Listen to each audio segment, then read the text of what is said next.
glad I didn't come. I'm always glad I come, and it's just it's about. I guess when you think about it, it's like it's better to give than receive. Right. And when you go out there and you're just doing that, it's just man, it's just good. It's just good. I don't know. It's just good. We, you know, when we take our graduates the week before they graduate, we take them to lunch, and we've always just asked them, hey, what's your favorite class? And right now, you know, for a long time it was Michael Mile. You know, Michael Miles class. And right now I think it's kind of maybe a dead heat with you and Bill Shaw. And you know, Bill's good, man. Bill is good. He does a great job. But you know, I think it's a testament of really just who you are. I've known you for a while now, and I appreciate your heart for people. And I think that's really why, you know, when these guys and these girls that are in the program, and you ask them why, it's not. I don't think it's necessarily the curriculum you're teaching. I think it's you and the way that you connect with them. You make it you know, it's very tangible for them to understand, but then it's just the way you carry yourself. You know, I've never seen you walk in the doors one time, and I know we all do, but I've never seen you have an off day. You know, and you. Oh, they're there, buddy. I believe it, but I've never seen them, and so, you know, I love that about you, that when you come in, man, you're just consistent, and our staff loves you. You are there. There is not one conversation in the building that anybody that either knows Michael personally or was here with him and worked with you has a negative thing ever to say. You've been an asset to us, and so, you know, what I want you to share though, and when I heard you were coming, I was excited, is, you know, it's one thing to say, hey, I work at Faith City, I volunteer at Faith City, I'm involved at Faith City, but then it's another thing when you say, I want to find out truly what it looks like. And you and a student at the time, you took a trip to Oklahoma City. And I want you to share that experience of going to Oklahoma City and living on the streets, leaving everything here and going there and truly living on the streets. And then how did that impact you then, and what did you bring back to Faith City out of that? So this is probably 2015, 15 or 16. When I got back, it ended up in the newspaper, Amarillo Globe News. So you can find it if you want to go see that. But Jen Taylor, my boss, executive director at the time, she said she challenged the staff in a staff meeting one day. There was a little saying that said, if it's both terrifying and amazing, pursue it. Yeah. And then she turned it on the staff and said, well, what terrifying and amazing thing are you going to do this year? Well, I mean, how do you answer that in a staff meeting? I'm like, I'll have to answer that later. I mean, I can't answer that off the top of your head. So Yeah. but I was in my office within a week or two, and I was just down there working, and I just felt like this thought came to me. I was thinking about that statement, and this thought came to me, says you should go homeless. And my blood pressure raised a little bit, my heart raised a little bit, and I was like, that's terrifying and amazing. Yeah. So that began the path of that. Kind of long story to kind of get us there. I had a hard time. Well, it's kind of hard. I would be willing to go by myself, but my wife wasn't going to let me go by myself. My Right. boss wasn't going to let me go by myself. So I said, okay, well, I'm going to have to find somebody. So to find somebody, it was hard. I mean, how do you convince somebody to take a week of PTO, paid vacation, to let's go stay on the streets? Right.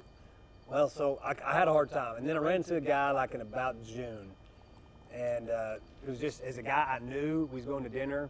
And he was, I don't know why, but I brought it up. It's like, hey, I'm looking to do this deal. He goes, hey, that's something I need to do, man. It's like, it just was in his heart. It's like, let's go.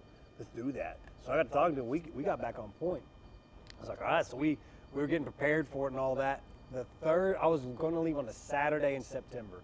The Thursday before that Saturday, he calls me and says, I can't do it. My wife's not going to let me go. And I'm stubborn. I mean, I'm like, if I'm going to do it, I'm already committed. Yeah. So it wasn't an out for me. I'm like, well, let's go. So I tell Jenna, tell my wife, we're trying to figure it out. And what we do is we got, at Faith City, we have in our program, the last 3, I think it's 4 months then, maybe it's still 4. Months, yeah. Last 4 months is transition. The guys have are in a place where they're trying to get work or they are working. They're in that transition stage. And one of the guys in the program was in the transition. He was there. His name's Philip Hamner. And Philip, I proposed to Philip, and I said, "Hey man, I got to know 24 hours. We're leaving, so you gotta make a decision." He said, "All right, let's go." So we loaded up. We drove to Oklahoma City. I went to my buddy's house. We graduated high school together. Him and his wife lived there because he was going to take me to downtown and just drop me off and then take my truck. And what's funny is we show up and we call it the Last Supper because he fed us. And we ate, and then we got dropped off there in downtown Bay City. And talk about the things that I brought home with me. The thing that was probably the most terrifying, people always like, what was the scariest part? That was the scariest part. Because I've never been in a place where I didn't know where I was going. I didn't have a plan. I didn't know somebody out there. I mean, I knew Philip, but you're now in a place where you're like, where am I staying tonight? What's safe? Which direction do I go? I mean, I knew nothing. And that was on purpose. I picked Oklahoma City because I didn't want to be in Amarillo. My wife would show up every night with a McDonald's Happy Meal. Right. I did in Amarillo. I'd walk in the Mission, everybody would know me. In fact, I grew out, it was terrible if you see the pictures. I grew out my beard, which is not a beard. It's real bad facial hair experience. But for a couple months I grew that out. But anyway, so I was trying to look the part as best I could. And but yeah, man, when he drops me off and we jump out, it's like, oh crap, man, now what are we gonna do? And now where would he go? And ran into a Vietnam vet. His name was Nate. And Nate was the kind of guy that would wear you out. I mean, he would just a hard guy to be around. But he's also the kind of guy that would help you.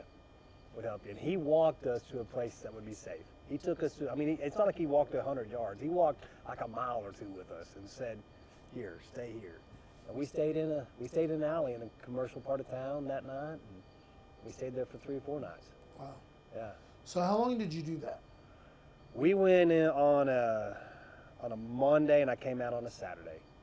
So basically 5 nights, 6 nights. Yeah.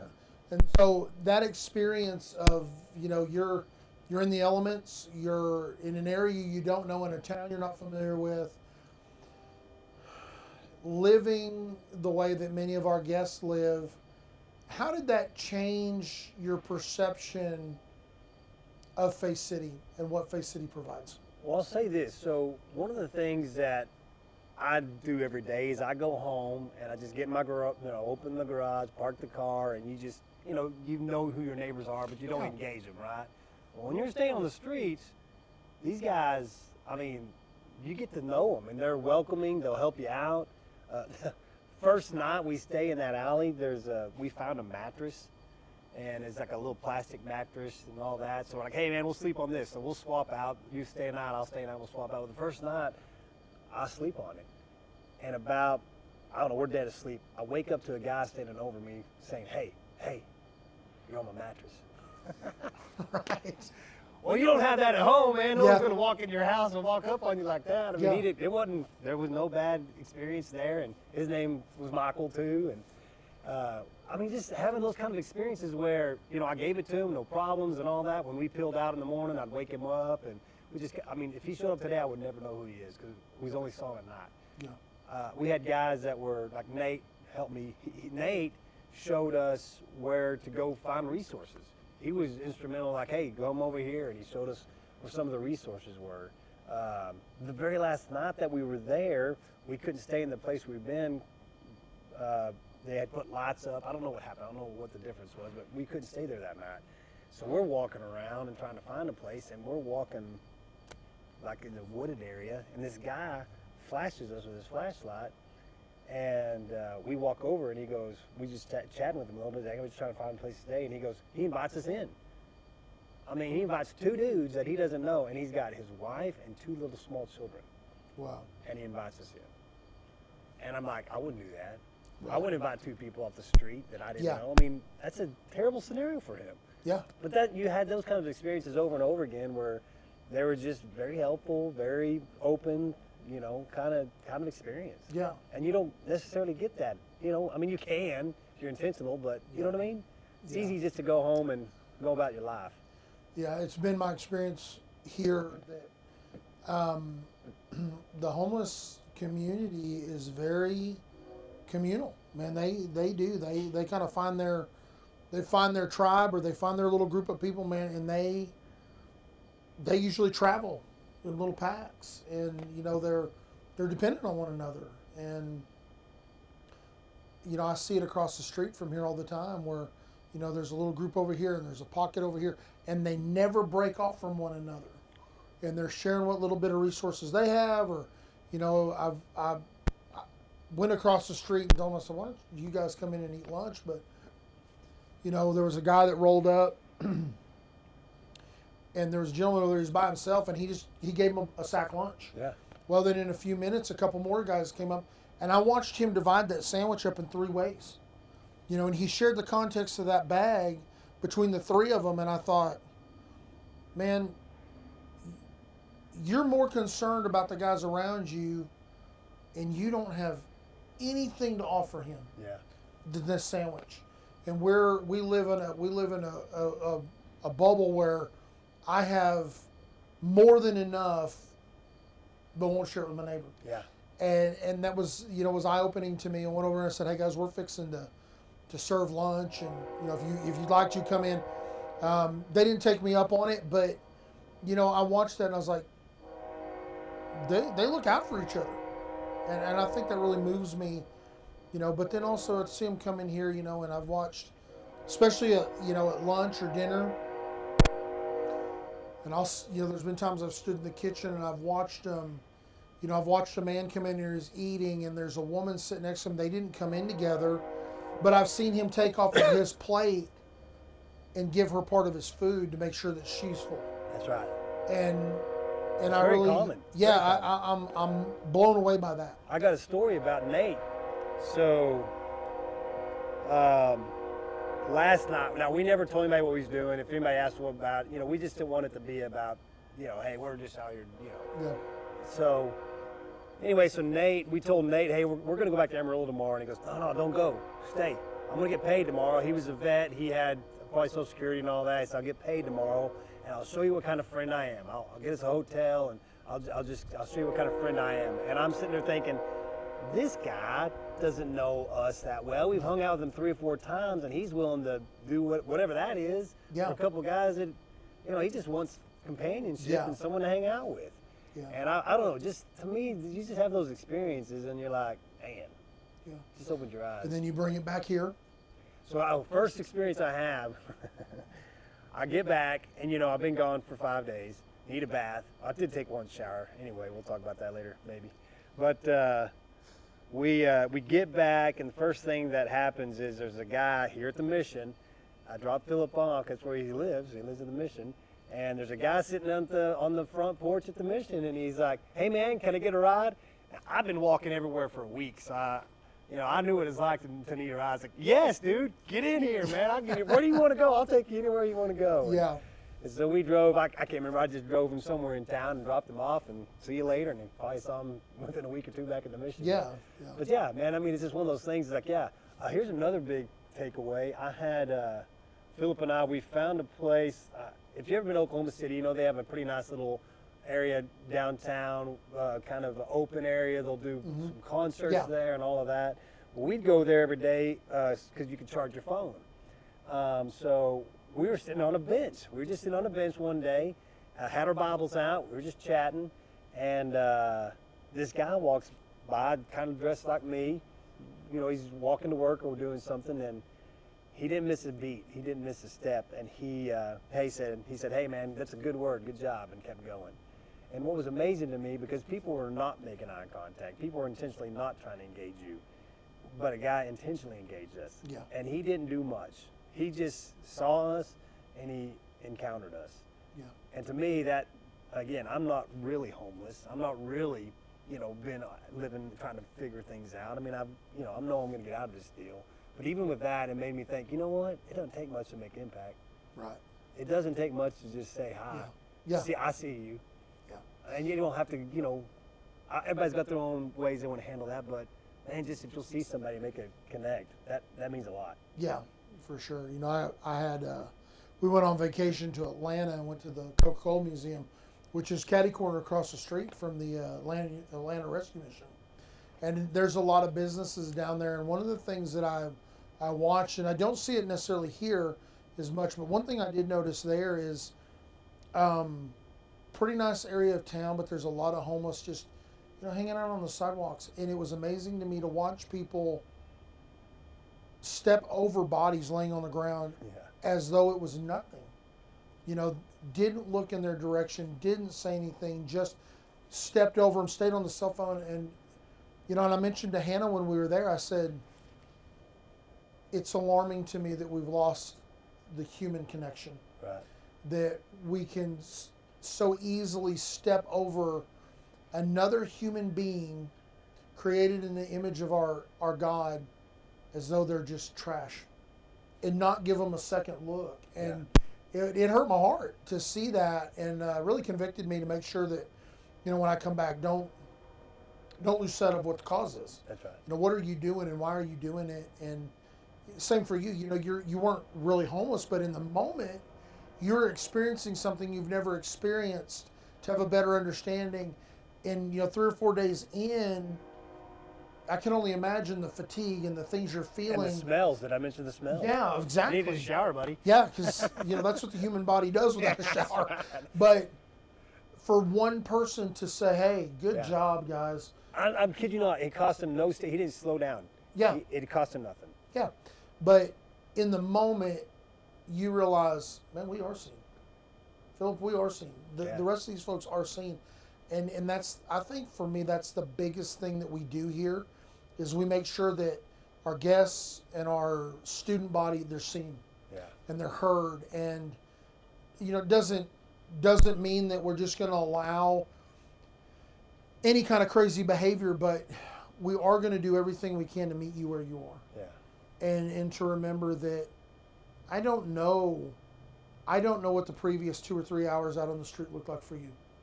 I'm just seeing the byproduct of it here and learning to be patient and compassionate. Now I do know there's times that we have to, extreme things happen, but I think overall, if we remember that,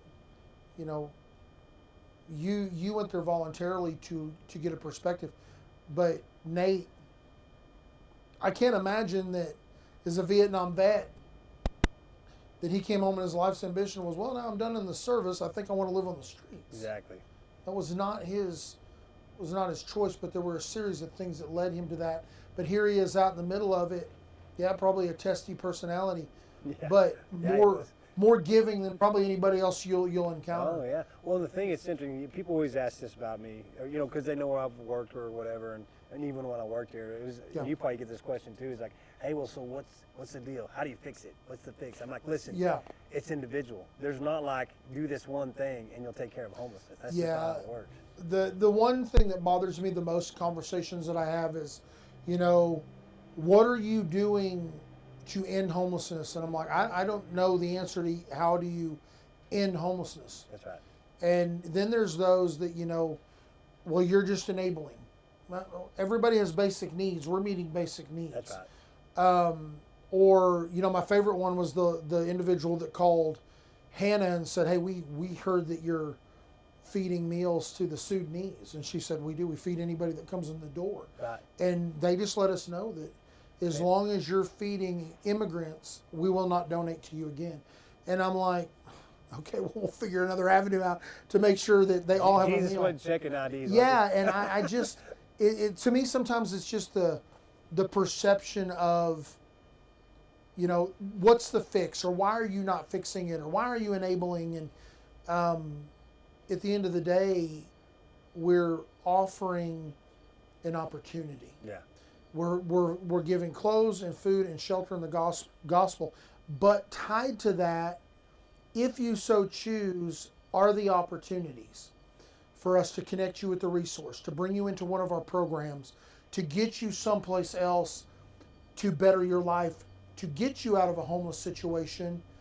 We're just giving it. It's an opportunity to open the conversation. That's exactly right. And I don't know that any one organization in the world is going to end homelessness. No.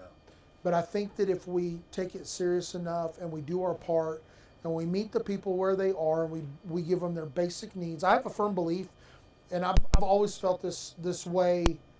You know, I left home at 16, and 17 I was living in a vehicle eating out of a dumpster. I was an addict, and I remember then thinking people would try to talk to me about things, and I couldn't comprehend because one, I was addicted, and I was just trying to figure out how to get that next fix. But two, I was hungry. Yeah. And I can't hear you when my stomach is growling. Right. And so I have this firm belief that I cannot minister to you spiritually if you are physically starving. Yeah. And so for me, it's the opportunity. It's a meal with the gospel tied to it. Well, that's what Jesus did, right? Yeah. He fed the 5,000. Yeah. He's like, hey, let's feed these Let's guys. feed these people. Lunch is on me today, boys. Yeah.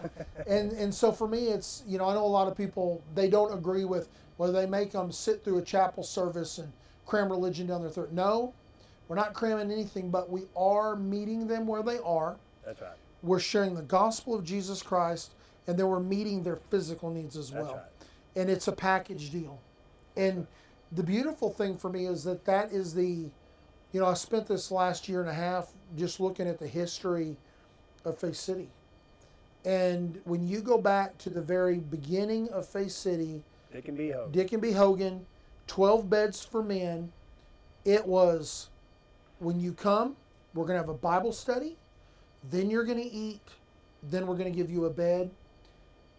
That's the same thing we do today. Well, when you think about this, the gospel is eternal. Yeah. There's eternities at stake. Yes. Why would we not value that more? I mean, Yeah. meals are important, yes. Yeah. But if you miss a meal, you might be hungry. But if you miss eternity, Yeah. it's eternal. It is. And then we have the responsibility to look at that down the road and stand before the Lord and say, why did you not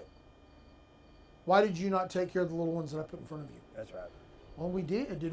Did we not prophesy in your name? Did we not lay hands on the sick? Did we not do these things? But you didn't know me.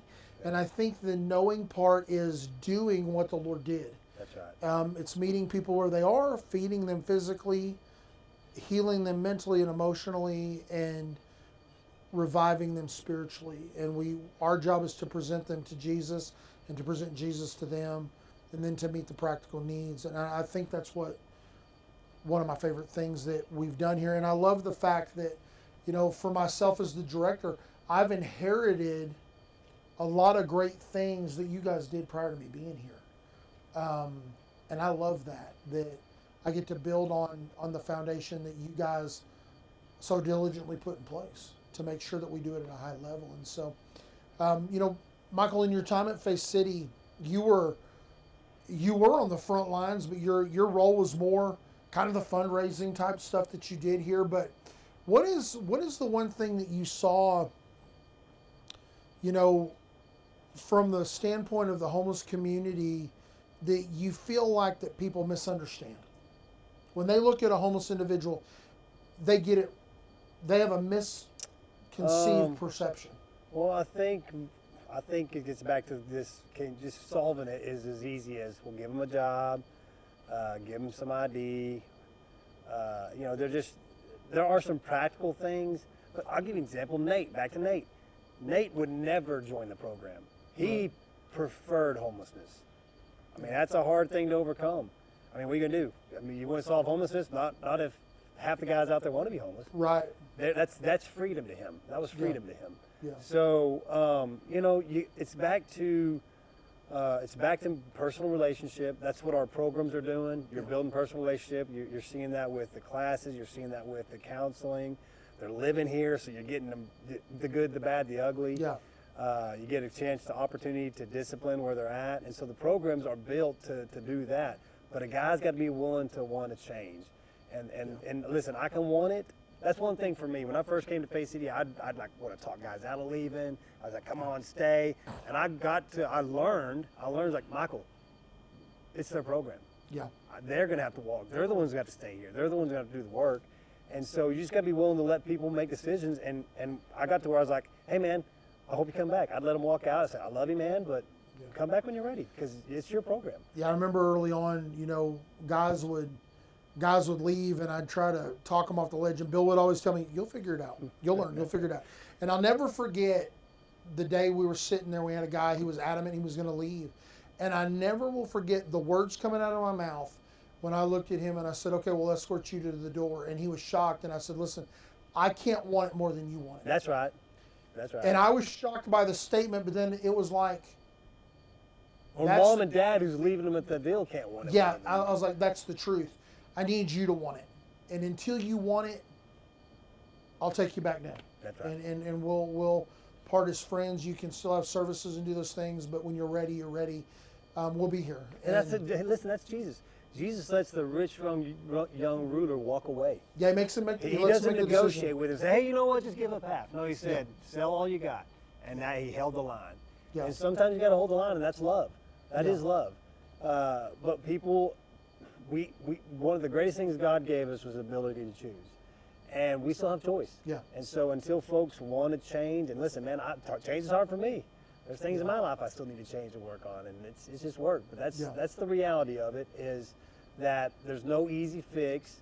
You're going to have to love people where they're at. It's messy, and just get in the mess, man. Get dirty with them. Get down in there. One more question. What do you want to tell the population of the Amarillo area? You know, why are we at Faith City? Why are we essential? Why are we important to the Amarillo area? And how can people partner with us? From your experience working here, what's the best way to partner with us? Yeah, I'd say why we're important is we serve a need that no one else serves. You know, outside of the things everybody knows, food, shelter, clothing. People, listen, that's what people know Faith City does. Yeah. Faith City does a ton more than that. I'd welcome anybody to come down, come meet Robert, come meet the staff, come down and go to chapel. I mean, come down and just do a tour and learn about what the programs are doing and all of that. So that, to me, you just come see what's going on. I'd recommend that. Yeah. As far as giving, man, financially we always need that, but ask the Lord, how can I partner with Faith City? Because financially we do need that. You can give online, you can write a check. I mean, there's lots of ways you can do giving, but it could be like me. When I first started giving Faith City, it was me coming down on a Monday night with a group of guys and giving my time. Yeah. And 20-something years later, I'm still here. Yeah. You can't get rid of me. So, yeah. But that's, I always encourage people, like, that is not my decision, that's you and the Lord's decision, but it's time, treasure, talent. That's what it comes down to. And if you got a talent to come give and got something to give away, there's something, probably a match down here to do with that.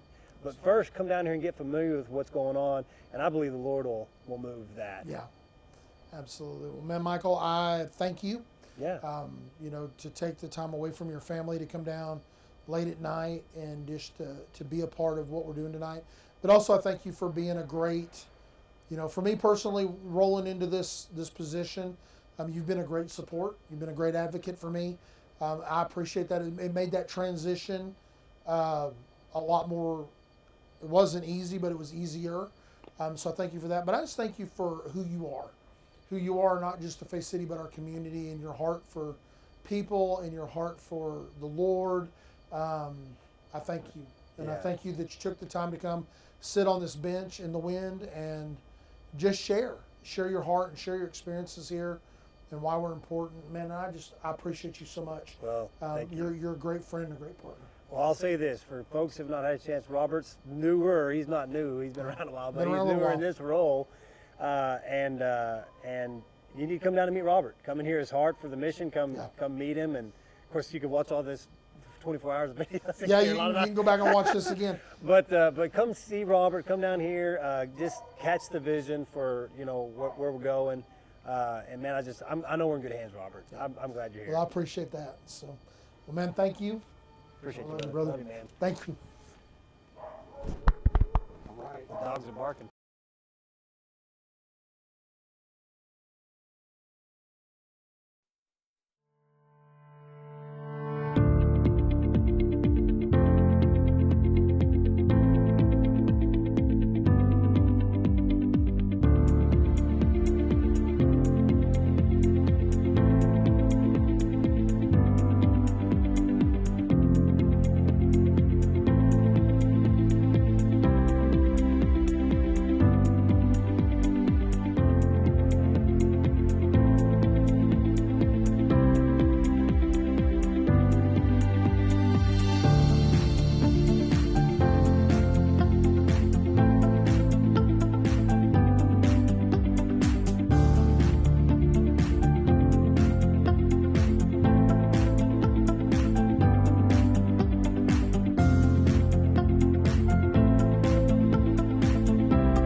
All right. Hey, I've got with me Bill Shaw, Harlan, as we like to call him sometimes. Bill is our director of our men's program. He's got a long history with Faith City.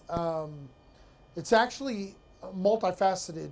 Bill is our men's director now. Prior to that, he was our director of security. Prior to that, he was in our Hope for Men program, and prior to that, he was a homeless drug addict. Yeah. And so, Bill, just kind of share with us, you know, it's amazing when you see Bill now to see who he is, to hear the way that he speaks and the way he carries himself.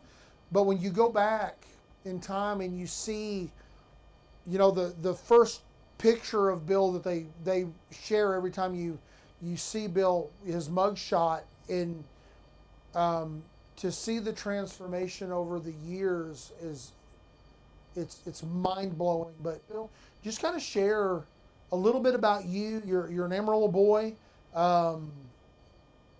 Just share your story a little bit, and then how you got to Faith City, what your early days of Faith City were like, and then how we got to where we are today. Okay. Well, back in around 2009, I'd become homeless. I got addicted to methamphetamines, and things went way sideways quick with that stuff, and I lost my home. Walked around the streets for about 5 years, homeless, and I didn't know anything about Faith City. I had no idea this place even existed. It was over there on 2nd Street during this time, and seen some people from the homeless community. You know, everybody that's homeless knows everybody that's homeless, and I seen them going in to get something to stand in line. I asked them what they were doing, and they said they were going in to get something to eat, and that sounded good to me because I was hungry. And so I went in there and went into the chapel service. It was on a women's shopping day, so there was a lot of people there, a lot of ladies there. And Miss Jenna was speaking that day, and she stopped in the middle of what she was saying and spoke in tongues. And you know, I'm a Baptist boy, so that's kind of a little weird, but anyway. She said, "There's somebody in this room who's going to do great things in this ministry," and I had the hair on the back of my neck stand up, and I was like, you know, when the Holy Spirit kind of touches you, I had that moment.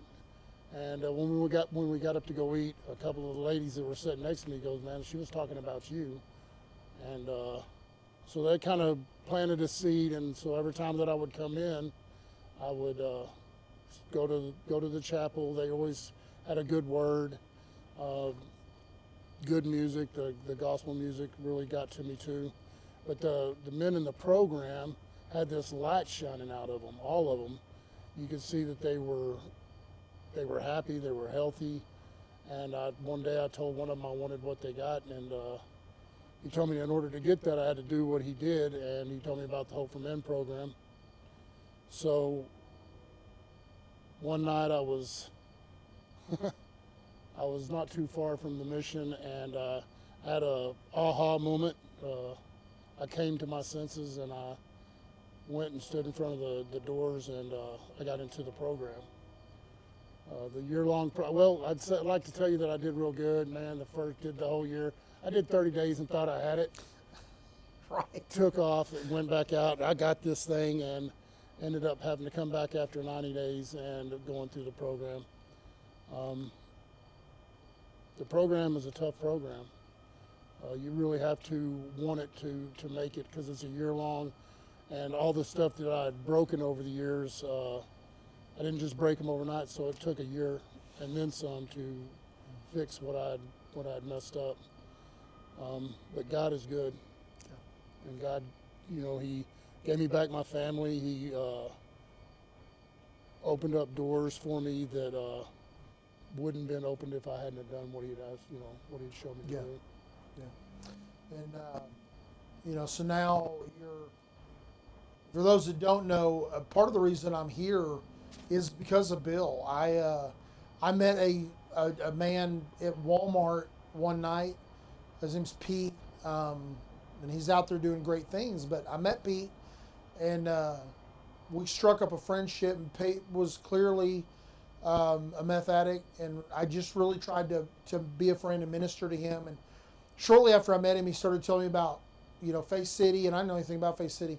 And he started telling me about, I started hearing all these names of different people here, and one of them was Bill. And, he kept telling me about Bill Shaw. And he called me one Wednesday night. I was at church, and he said, "Hey, where you at?" And I said, "I'm up at the church." And he said, "Well, I got a guy I want you to meet." And he came and he hand-delivered Bill to me. And starting that week, Bill and I started meeting every Wednesday. And Bill was telling me about working at Faith City, and he was telling me about these programs and all they did.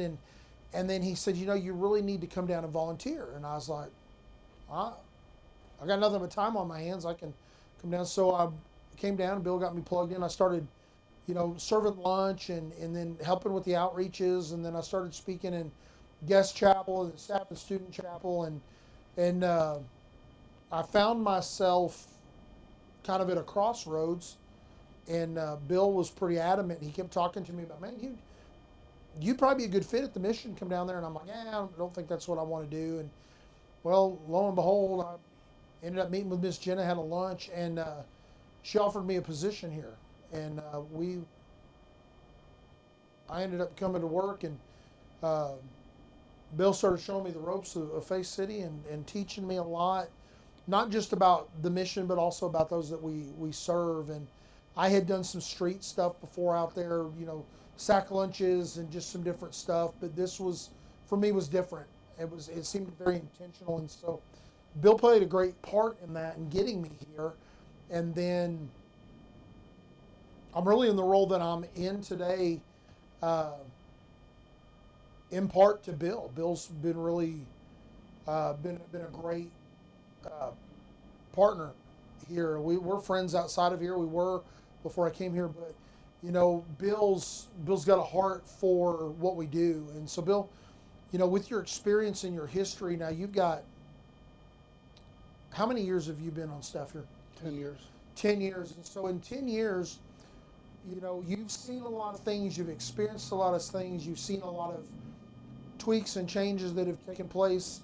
But yet, even in some uncomfortable times that we've had here, in the time I've been here, you keep showing up and you keep coming back. And whether it had been professional struggles or personal struggles, what is it about Faith City that motivates you to get up every day and come in here and not just come and do a job, but come in here and minister to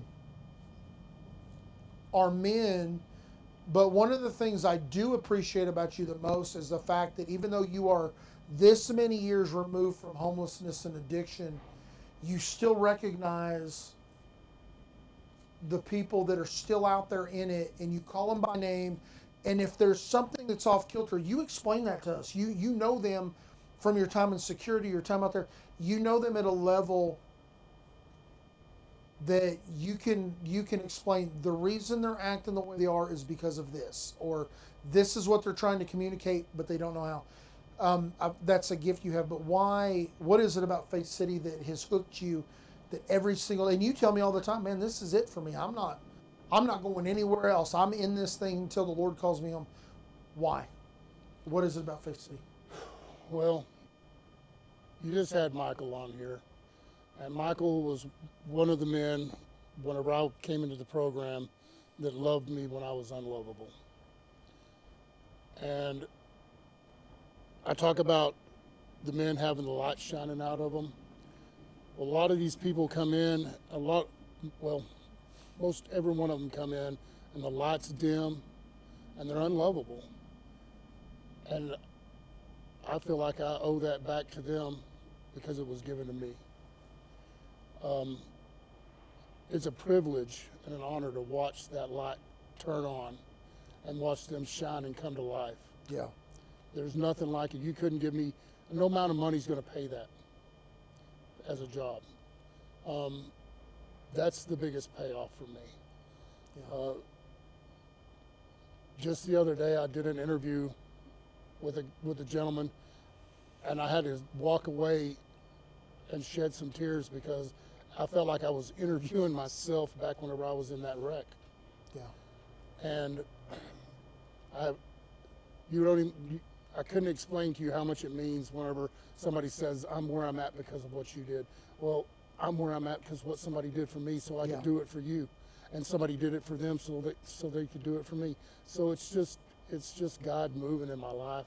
I can't picture myself doing anything else but this. Yeah. And it's all about love. It's all about love and sacrifice. That's You know, we've talked a lot. You know, back when I was the men's manager doing what you do now, and then when I was in, you know, senior director of ministries, you and I have had a lot of conversations about those moments where we've been in awe of seeing a guy literally come to themselves. And it's usually the ones that you're on the brink of feeling like, man, are we failing this man? Is there something we're missing? You know, and you almost feel like you want to throw in the towel, but then you roll in one morning and you see them and something has come alive in them. And you and I have talked about that on and off the entire time I've been here, about how that is such a life-changing moment, not just for them, but for us, that for me, it motivates me to get up one more day and do it again. You know, when you've had 10, 12, 15 guys within a matter of months leave prematurely with no explanation. They leave in the middle of the night, you know, they jump the wall, whatever it is, and you feel like there's no closure and there's unfinished business, but then there's one. And this one gets it, and this one is thriving.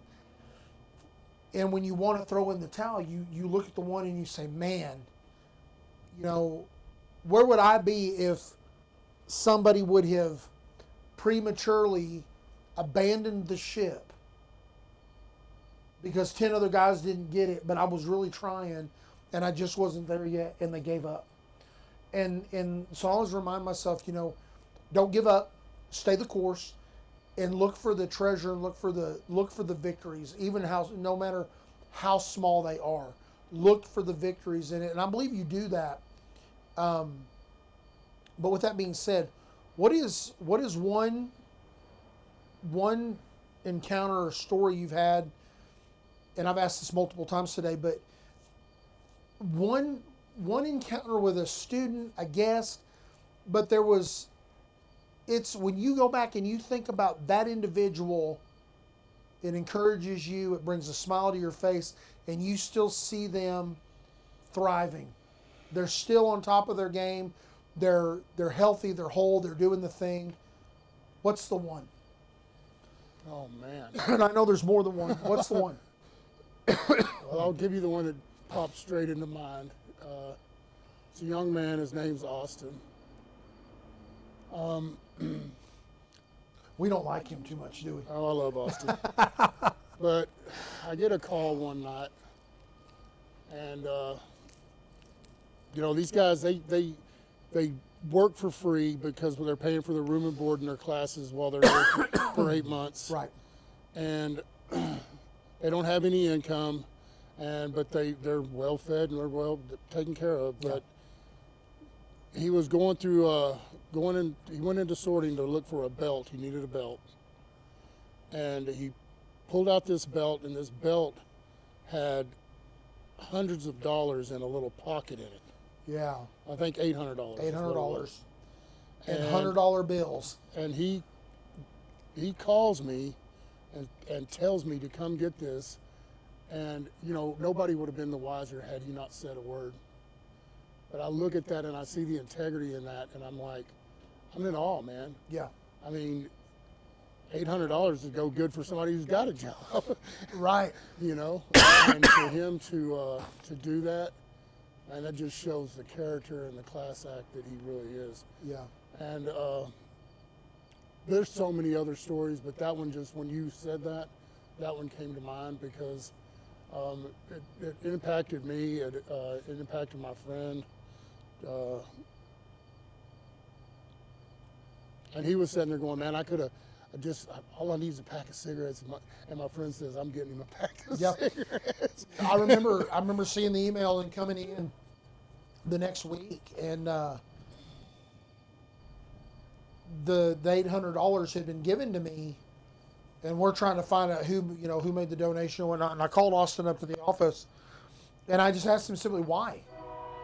None of us would have known, but why? And I remember him just looking at me and saying, "Well, Pastor Robert," he goes, "I've lived that way before, and I don't want to live that way now." And he said it was the right thing to do, and I thought, that's really the process of what we do here. It's teaching men to make the next right decision. It's not get it all together for a year from now or 2 years from now. Let's make the right decision today and then make the right decision tomorrow. And he did that. And, it came back to him, more than $800 worth, but, you're right. That is it's a pivotal moment, Hey, let's shout out to him. He graduates this month. He does graduate. The last Wednesday of this month, I get to speak for him on his behalf at his graduation. Man, proud of this young man. He's really done the hard work. I did Genesis with him. Genesis is a hard program, but I saw this young man, 24 years old, dig into some traumas that would make grown men, their stomachs turn. And I watched him dig into things, deal with things, get healing of things, put things to rest so that he can live the rest of his life fully free of that stuff. We just finished that process. One of the things I have them do, I have them write forgiveness letters to those that have hurt them, abandoned them, traumatized them. And then at the end of that, when they're done, then I get them together and I have them, burn them. And so Austin and I were at the church. He had his letters. I got him a little deal to burn his letters in. And he had a couple that were hard. They were hard letters to write. And it was funny as how, right as he went to go burn those, the wind picked up and it wouldn't allow him to light. And I remember Austin coming in and he didn't lose heart. He just came in and he said, "Man, Pastor," he said, "the wind picked up and I almost gave up. I'm burning these 2 letters." And I said, "Lord, I need to forgive and I need to end it here." And the wind got calm and he was able to take care of that. And it was like the final chapter of Genesis for him to be able to move forward. And so, yeah, he's fantastic young man. And so, Bill, what's you've worked here, you've served here, you've received services from here. In your experience, why is Faith City so important to you and to the surrounding area? It meets a need. There's people out there that if they didn't have something to eat, a place to sleep, or clothes that were provided for them, they would figure a way out to get them, and it wouldn't be a good way. Yeah. I'm speaking from experience because I didn't know about Faith City, and if you don't have, you will find a way to get. And if you don't have money, then you can figure out the way that they're going to get it. They're going to steal it. Yeah. They're going to rob, beg, borrow, whatever they got to do. And so this gives them an avenue where, and they get really good clothes, they get really good food, Yeah. and a great shelter to sleep in. I mean, this place is cleaned up, taken real good care of, Yeah. and that's just the bottom line. People have needs that they need, and they're going to get it one way or another, and it's best that they get it where they don't have to do something that's not good for our community. Yeah. I think one of the things, I think everything that we do is done with the utmost compassion and care, but also with the mindset of allowing the individual to maintain their dignity. Yeah. I know that there's a lot of that is lost when you're out on the streets, but to be able to come in here when your clothes are soiled and they're nasty, but to be able to come in, it's humbling to walk into somebody and say, "I need help," but then to jump to it and get them clean clothes, get them the hygiene products they need, to treat them as an equal, to maintain dignity so that they can walk even with their head up, to treat them with dignity when you're providing a meal or giving them a bed to sleep in.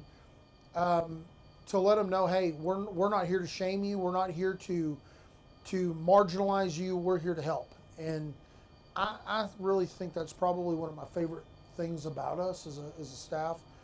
Our students do too. I mean, our students go above and beyond. when they start giving back and they get to serve our guests the way they do, Yeah. dignity, respect, and love. It's required of them, but at the same time, they do it just because it's the right thing to do, and our students their hearts are for them too. Yeah. Well, and the reality of it is because we do run a small staff, we are 100% dependent on the partnership of our student body to help us run this ministry. They have responsibilities, and they're not just piddly responsibilities. I mean, it's mainline stuff. It's serving the guests. It's serving the meals. It's preparing the meals. It's working in, as a watchman in security. It's housekeeping. It's making sure that everything works effectively and efficiently. And we really couldn't do it without them.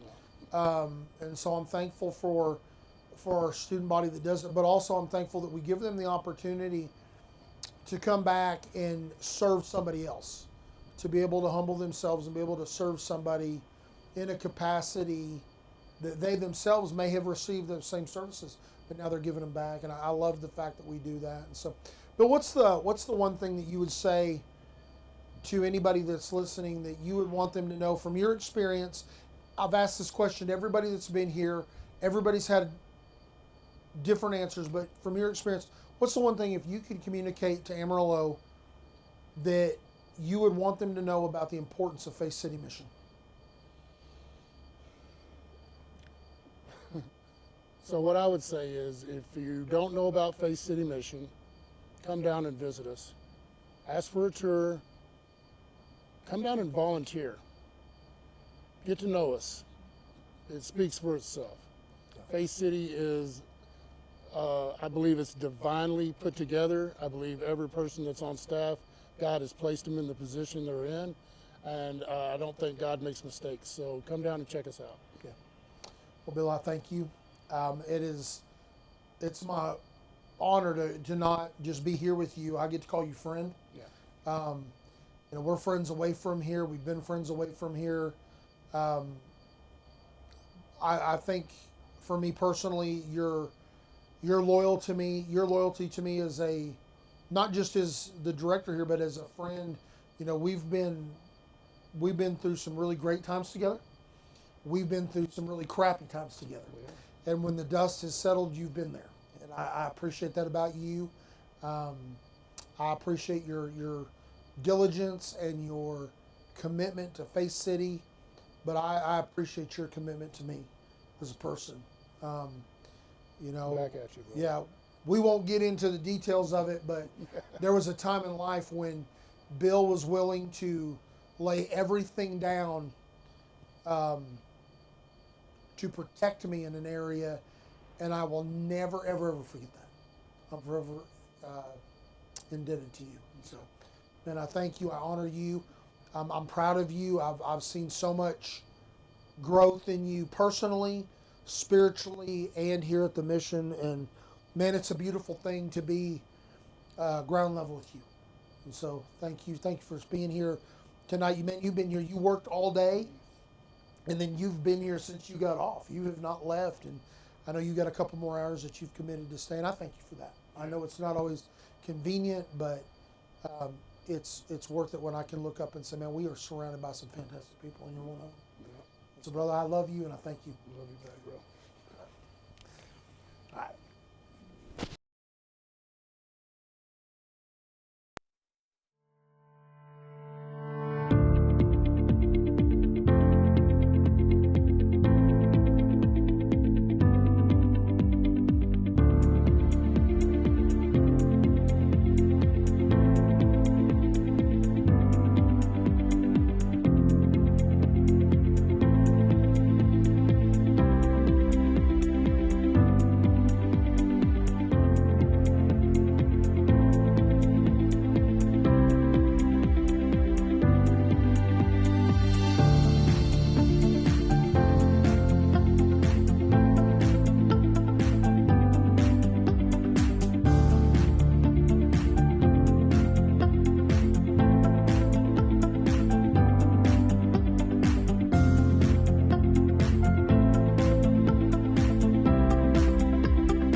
right, here we go. We are live with Austin Bowes. Austin is currently, we were just talking about him. This is the young man. He's going to be graduating the Hope for Men program in a couple of weeks. Since he's been here, not only has he really worked a good program, but he, as well as Rodney, works at Noble Cabinets. He's working over there and coming along quite nicely, I think. And so, Austin, you're not from Amarillo. No. This is not familiar territory for you, and so we don't have to get into the details of things, but share with us and with the people a little bit of your story, because you were not only drug addicted, but you found yourself living on the streets for a while, and then you came to Faith City. And so kind of share that with us, kind of the process of how you found yourself, homeless, and then your first interactions with Faith City as a ministry.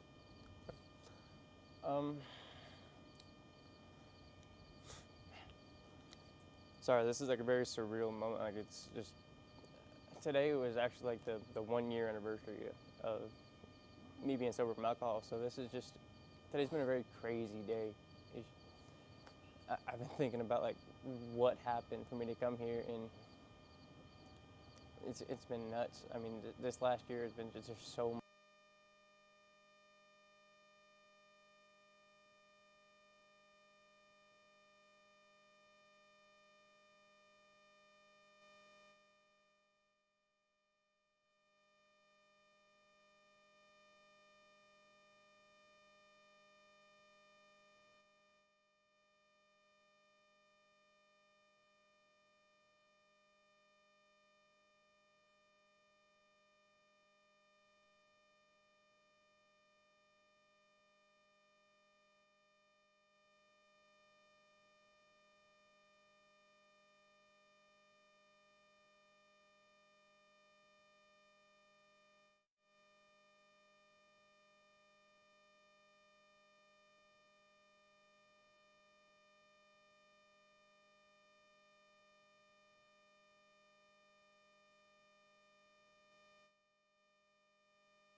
False alarm.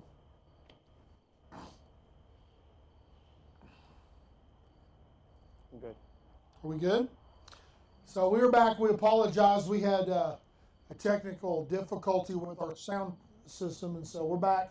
Austin is gonna just kind of share a little bit about his story, how he got to Faith City, his adventure into homelessness, and then how he got here. So go ahead, Austin. We'll try it again. Yeah, take two. Take two. So basically, from the time I was 7 to 13, I ended up being sexually assaulted, and for me, it kind of you disassociate yourself a lot of times. And for me, that was in my case. I did. I ended up actually starting to drink around 7 years old as well, and then that proceeded to be a regular thing behind the scenes. Like nobody had any idea that was going on for years. And then I had started smoking marijuana around 13, I believe. I think it was right around 13. And then from that point, like, I had never actually dealt with the troubles that I had gone through as a kid, because when it finally came out, it was kind of, it's not that it was swept under the rug, but it wasn't dealt with at all, and it wasn't talked about. So there was no real way for me to process any of that, and I internalized it a lot of times. Like a lot of stuff I went through, I internalized, and I held on to a lot more than I realized.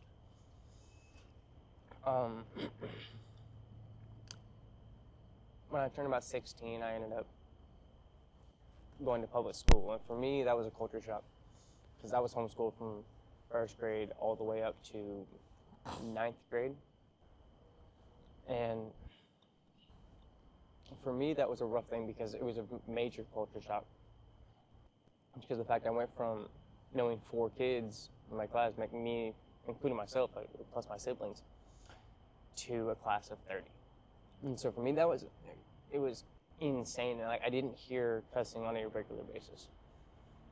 And so for me, it was very weird to see that. And I grew up, we were very heavy in the church, but for me, it was not anything.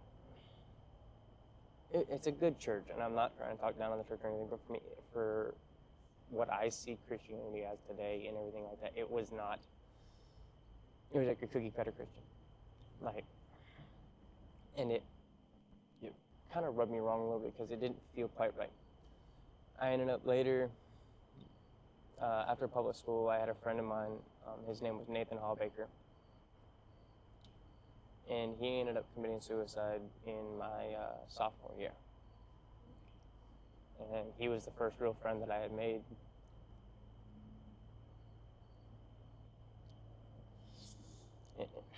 In a very long time. And so for me, that was one of those things that I was already closed off to people and felt very vulnerable and very scared, very timid. But I always wanted to be around people. I always wanted to be in the limelight. I was trying to put on a front and a face to everything else to make people like me. And through all of this, I ended up constantly just having this severe internal battle that I didn't even realize was going on. And I actually ended up going to I kind of got into that woke community for a while, and it ended up causing me to resent everything that my parents had done. And even though a lot of the stuff they did do was for the betterment of myself, and I didn't see it like that at all. I just saw like they were being rude, they were being mean, they didn't understand, which very well they definitely didn't. But that was because I never said anything to them, and I never talked. So how the heck are they supposed to know what's going on if I don't talk? And when I do, it's in an outburst. And so my dad and I would constantly get into these matches and screaming matches. And that's no chance because I did something stupid or was just being belligerent. Just because I love my dad to death. But the fact that I never got to have that time with him unless it was around a TV. Right. And so for me, those screaming matches and that ego was just that attention that I got.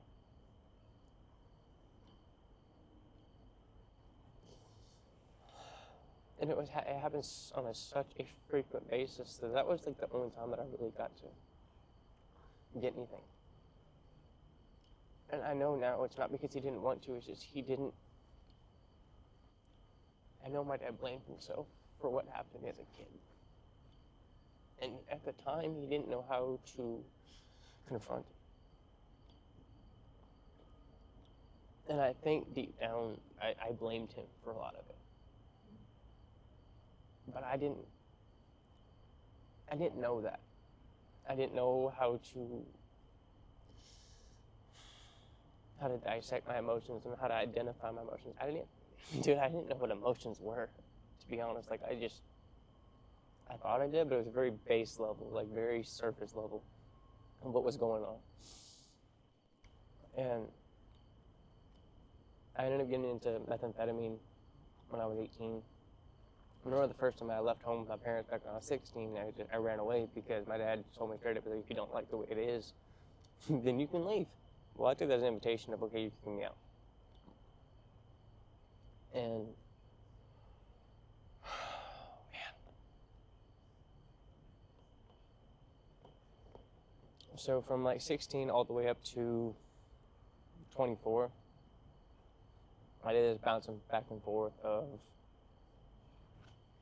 me living with my parents for a little bit and then going back to a friend's house. And then I had lied and schemed and stole and manipulated every single, because I learned how to manipulate at a very young age, and I didn't realize that I knew how to do that. But I knew that if I said certain things the right way, I could make a conversation go the way I wanted it to, based on the way I would structure my sentences and the way I would talk to people. And I learned to read people's body language in it. I look back again now, and it almost made me sick to my stomach because it was such a disgusting skill. Because for me, and you can do anything you want with a person if you know how to manipulate them. And I got very, very good at it. I didn't know I was good at it. But my dad ended up pointing it out to me one day, and I hated it, and I denied it, and I pretty much left. I ended up moving to Iowa City, Iowa, and got involved heavily with methamphetamine. And then that led to more sexual abuse from another person. And then when I found my opening, I knew I was either going to be involved with this type of crap my entire life, or I was going to end up, being frank, killing myself. It was one of those two options for me at the moment. Right. And because I didn't see another out. I really didn't. I was too ashamed to talk to my parents. I tried to hide it. I don't think they actually knew what I was doing, but at the same time, they knew I was doing something. They knew something was up. And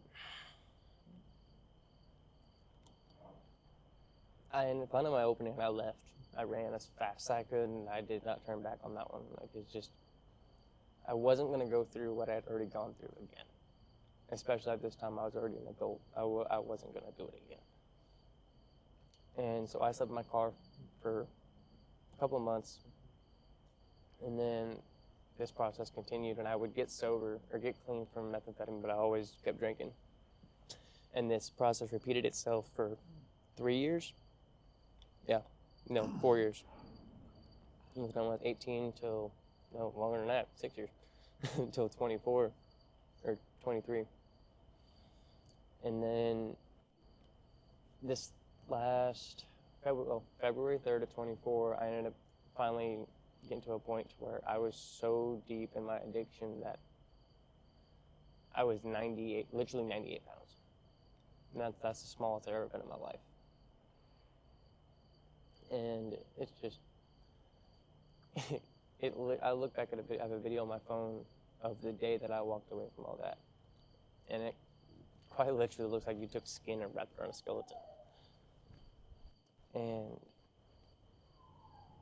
I just decided, like, I had to go back to, at this point, I had already moved to Texas because of a girl at the time, and that ended up being a battle in its own.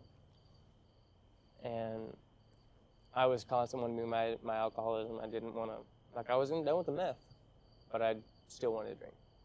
And that just constantly presented itself with issues, and it's like, well, you don't understand.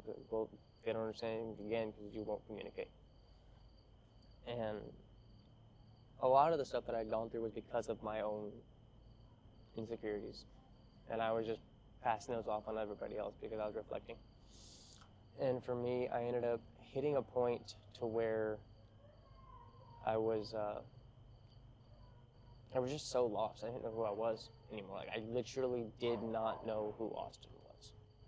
I thought I knew, like I had this base level, but I literally had no morals, no firm beliefs, no structure at all in my life. And at this point, I already had one interaction with Bay City, and that was on the 4th of July in 2022.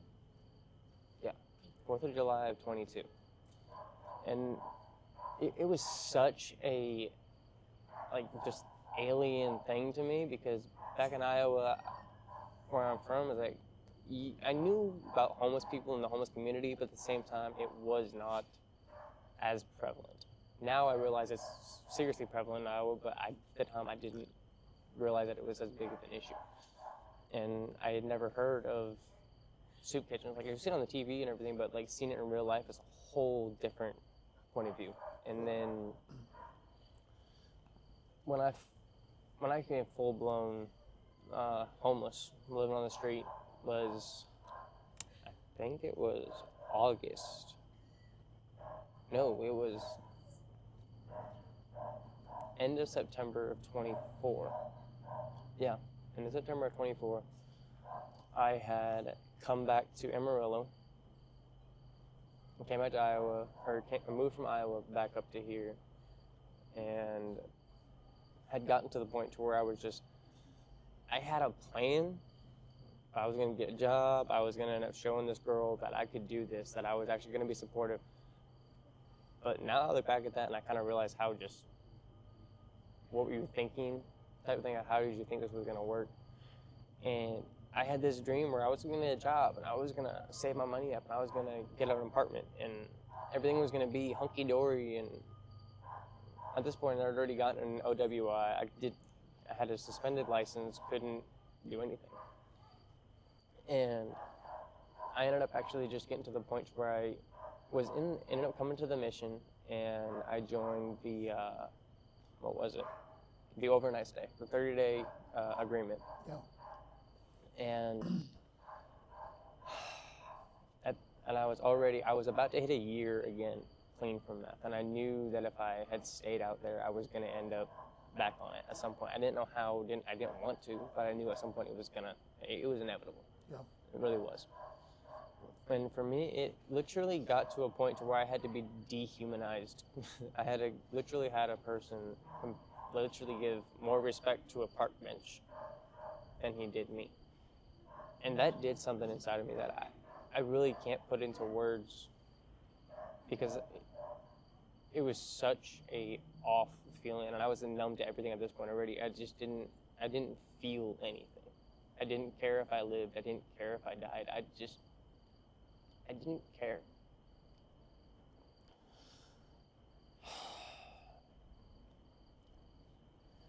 I ended up coming over here, and I was here for about a week and a half to 2 weeks when I finally was just like, yeah, no, I can't. Like, I want to go get drunk. And at the time, I was so good at packing my bag. I knew they would search it. But I was very good at folding my belongings to where I had 4 tall boys lined in the middle of my bag. And Nathan would open up my bag, and I thought for sure he was going to find them, but he was like, man, I feel bad for even looking at this because it's so nice. And I ended up breaking my contract because I wanted to leave. And there was a guy who was here. His name was Billy Rodriguez, and he's now an MOD out at the ranch, which we all know Billy. He looked at me and he was like, he set the bag up on the table or on the closet window, and he felt it with his arm, and he looks at me and he goes, "You been drinking?" I was like, "Nah, I'm okay." And he looks down at the bag and looks back at me, and he's like, "You don't have to look at this anymore. There's a better result." He's like, "I can put this back up here in the closet. You can go stay tonight and just think about it." And I was like, "Nah, I'm done. Like, I gotta bounce."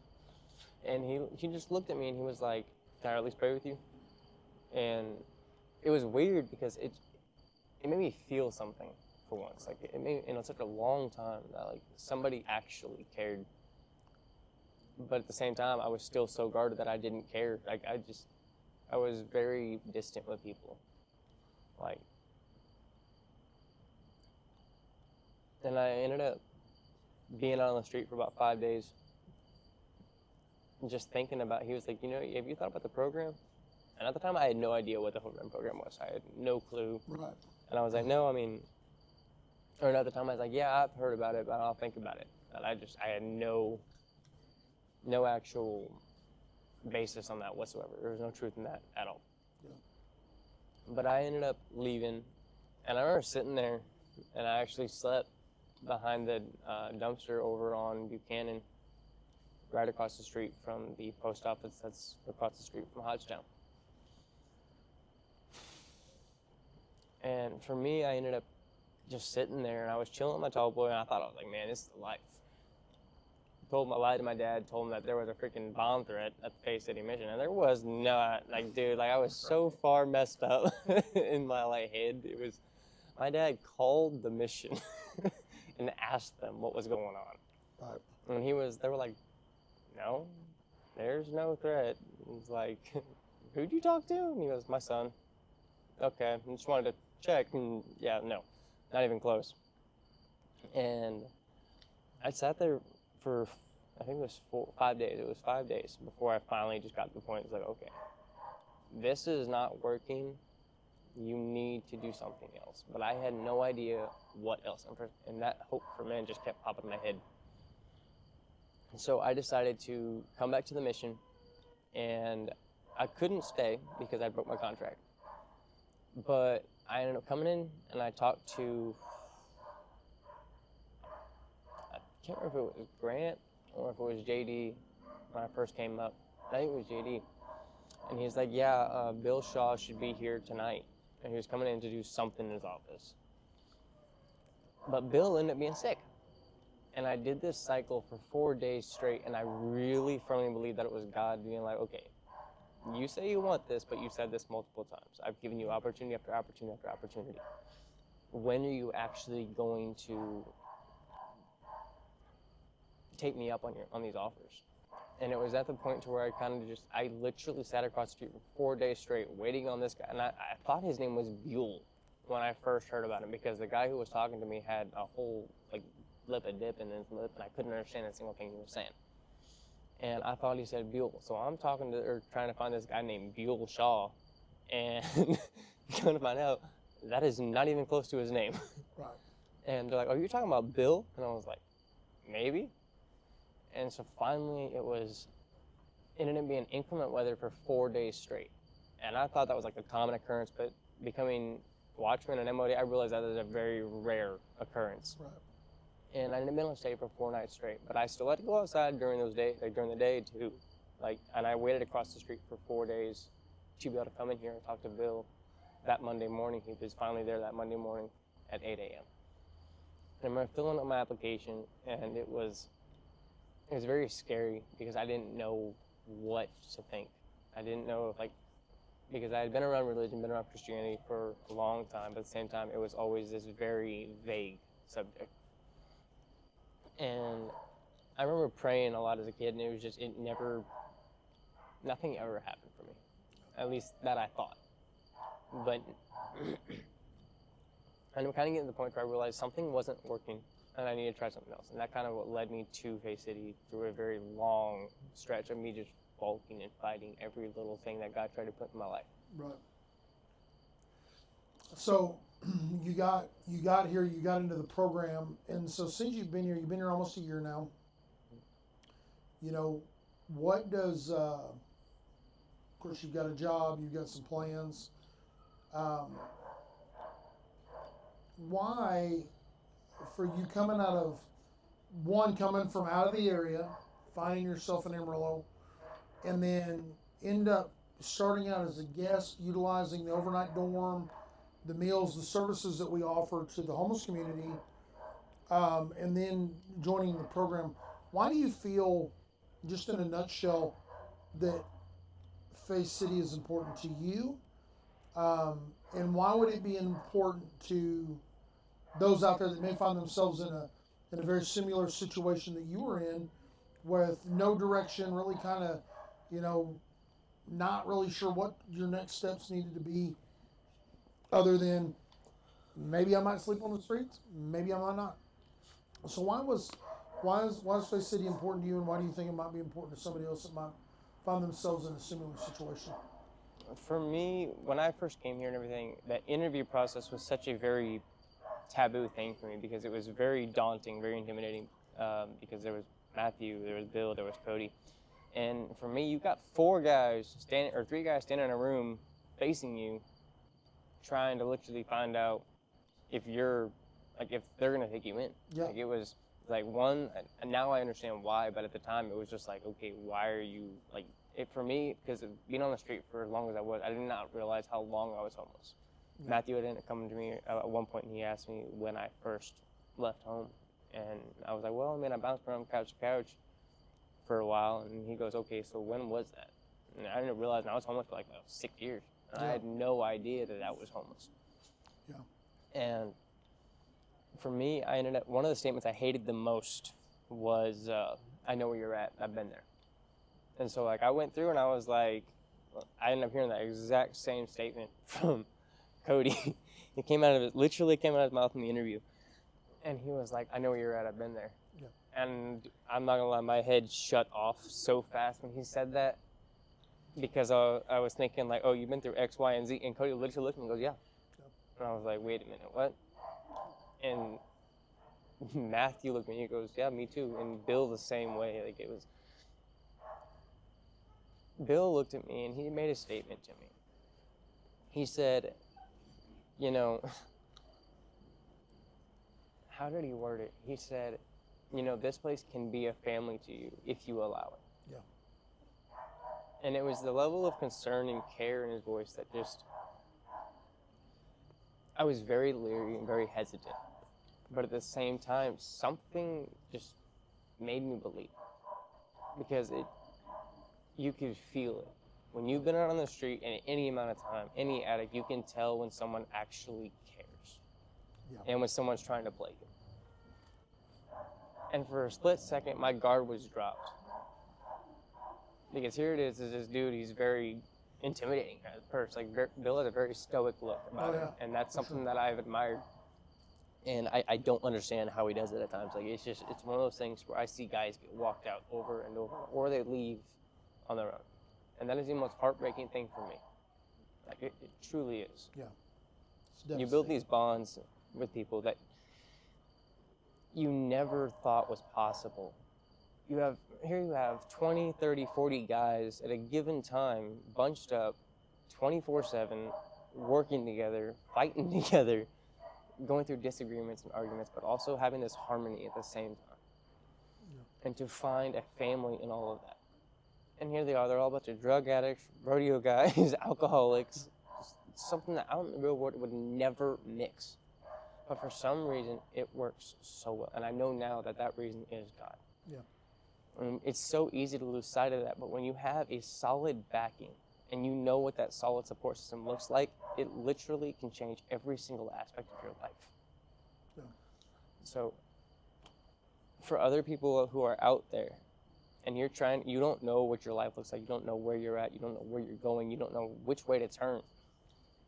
For me, I'm a young guy. I wanted to have that outside appearance that I was strong, that I was built. Dude, I was so scared of every single thing about me. I was scared of my own shadow, if I'm being completely honest, dude. Yeah. And Bill, Matthew, and Cody, they could see straight through it. And that scared me. Like, that scared me. I think what separates Faith City from a lot of the other organizations in the area is that most of our staff that is currently here has either been homeless or had an addiction or both. And to be able to look at a guy and say, yeah, me too, I've been there. I know in my own experience here, I've had guys that have looked at me and said, man, you don't get it, you don't understand. I'm like, really, I do. I really do understand. You know, they see a button-up shirt and they see, you know, slacks or whatever, and they're like, you don't understand. Yeah, I do. You know, and most of our staff gets it. And not only that, then we have other staff members that maybe they didn't have an addiction or they weren't homeless, but they had a parent that was an addict. And so they see it from a different vantage point. I think that's really what makes us very unique in our structure, is that, you know, most of everybody in our building every day has dealt with those things. A lot of them have come through our program and graduated. Some, you know, didn't graduate the program, but they were in our program at one time. And so, you know, coming out of that homeless into the structure of it and then seeing those lives restored, I think is really what sets us apart. And then to be able to come alongside a guy like you and say, hey, you know, let's navigate it together. Let us show you how to get from here to there. And then to see you just a matter of days away from graduation. And I'll say it Wednesday, but you hear me say it at every graduation when we do the end blessing. This is not the end. You know, graduation and completing the program is not the end. It's literally you finish the foundation to build your life on now. This is your launching point. This is the beginning. And I think when a guy can look back, I think there's something in looking back and saying, this is where I was, but now this is where I'm at, and this is where I'm going. I think there's something that helps continue the healing process and the restoration process to get to the next level. And, you know, with that comes new sets of challenges. You're facing new challenges now. You know, we've talked about these pretty in depth. You know, you had a way that you were planning on going after graduation, and you know, and I would ask some questions, but I knew you had to figure it out. And then you came back and said, hey, now that I've investigated this a little bit more, I don't think this is the path I can go. I can't do it financially. I can't do it, you know, and what it does is it gets you to hit the pause button to say, okay, I've done that before and it hasn't worked. So I need to regroup. You know, scripture says that there's a way that seems right unto a man, but its path leads to destruction. And when we get out of the way and let the Lord's will work and let the Holy Spirit work through us, you know, that way that seems right to us seems to not be the way anymore. You know, Lord, what will you have me do? You know, and when we, you know, I love the passage of scripture that says, when you commit your way to the Lord, He will establish you. It's the contrary concept of what my way is right leads to destruction, but you, when I commit myself to you, you establish me. You make every crooked path straight. And so, you know, Austin, I've seen that in you. I'm excited about your graduation. I'm excited about doing some aftercare with you and then seeing where you go moving forward. You know, you've really worked a great program. You have, and you've done the hard work. You've dug in deep, even when it wasn't easy. I know there were some times, especially in the Genesis process, that you probably wish that I would have allowed us to skip parts of it. But that's an injustice to you, and it's just not right to do that. But now on this side, we get to see where you are, and we get to see where you're going. And so, you know, man, I honor you. I thank you for being so transparent. I know a lot more about you than most anybody else does because of Genesis, and there's things that I know that I will never share anywhere. But you were very transparent today, and I thank you for that, because I think a lot of the times we forget that a lot of the time the reason that somebody is in the position they're in, there's a catalyst to that. And all we see is the current state of a human, you know, the way they're behaving, the way they're living, the things they're doing. And we forget, well, something birthed that. That came out of something. And so for you to be transparent tonight and say, hey, this is where I was, this is what happened, and this is how it got me to that position. However, the door was open. You know, Billy is such a great asset to not just Faith City, but every community that he connects to, because he as well was a guest.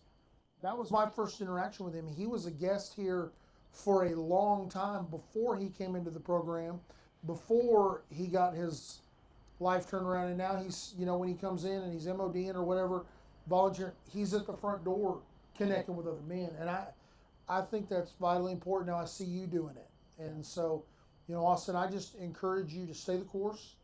You know, you're about at the end of this leg of your race, but you know, stay the course, keep your eyes on Jesus, stay encouraged, knowing that He is the author and the finisher of your faith.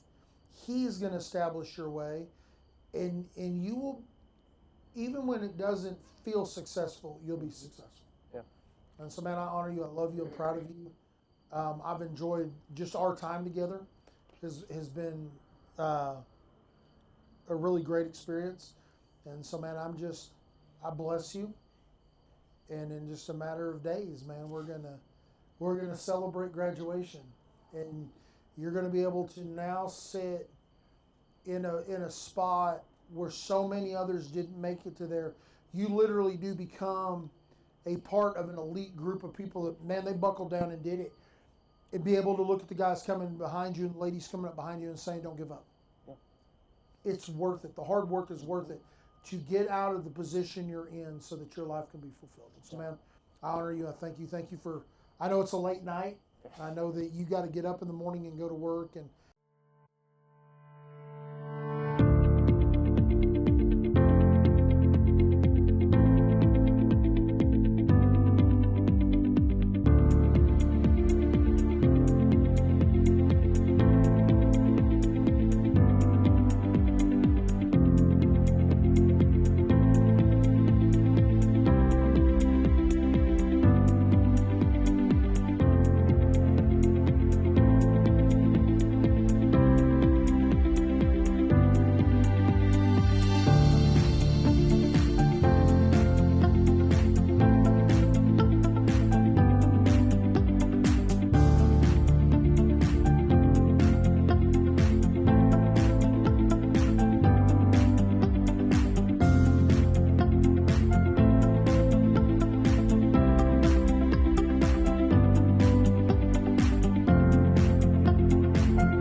all right, hey, Oh, good. we are back again. We've got several guys lined up here that we're going to visit with. This is Lance Roach. Lance, originally from Lubbock, is that correct? Yes, I came out of Lubbock before Yeah. I came here. And so Lance, you know, Lance's story is a little bit different than some of the other ones we've heard from. Lance had a pretty good support group around him in Lubbock. Actually, had been pretty successful in the motorcycle industry. Had been a service manager, and we kind of had that common thread that was something we could talk about, as both of us being him in the motorcycle industry, myself in the car industry.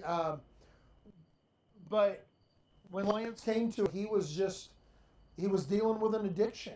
And I remember the day that he walked in the door and looking at him and just seeing this was a guy that was not just literally saying, I need help. And so Lance, man, he's been over there. You have promoted up. I believe you're shift manager. What are you now? I just got another promotion. I'm a shift supervisor now. So It's fantastic. keep moving up. Yeah. So Lance, just kind of share with us, you know, when you came to Faith City, I don't know how familiar you were, so if you'll kind of share that, you know, how familiar you were with Faith City, what we did, who we were, why we even existed, and then just kind of talk to us a little bit about why this place is important to you, because you still come back and volunteer. Not as much as you were early on when you first graduated out, but your schedule allows between work and Knew nothing about Faith City. My cousin, she was a board member here at Faith City, and we kind of talked about it briefly, but it really wasn't at a time that I was interested in coming as a client. And so I really didn't know what I was getting into, but I was willing to do anything to make that change. And, like I say, my parents, like I say, on the ride over here, they kind of described, well, like I say, you'll do some work here, mission, whatever. And so there still wasn't a whole lot. I didn't know what I was getting into or how long or whatnot. But like I say, I was just willing to do whatever it took. Detox first, just make sure, physically I was all right. And then at first it was a lot to take in, but after, like I say, I got settled in, I was like, okay, let's do this. And, so I put my all into it because I was tired of living the way that I was and just going back and forth. And like I say, I wanted a, lifetime of sobriety and, just to be successful and, just live. And so, like I say, I came through the program and just did whatever I needed to. I'm sure it probably wasn't everything perfect, but, did the best I could, and it was a great experience. It was definitely a wild roller coaster ride, the things that, happened, and the things that I saw, it was, just helping the guests. I think that was a big, just getting out of myself and, helping them out and seeing the road that I was headed, and so. You've always been very mild in your demeanor, and we still laugh about it to this day. But we went through a stretch. Lance was working giving his give back hours as a watchman, and we had a homeless guest for whatever reason. She did not like him, and I thought of all the guys that worked at the front door, he was really at the time really the most likable.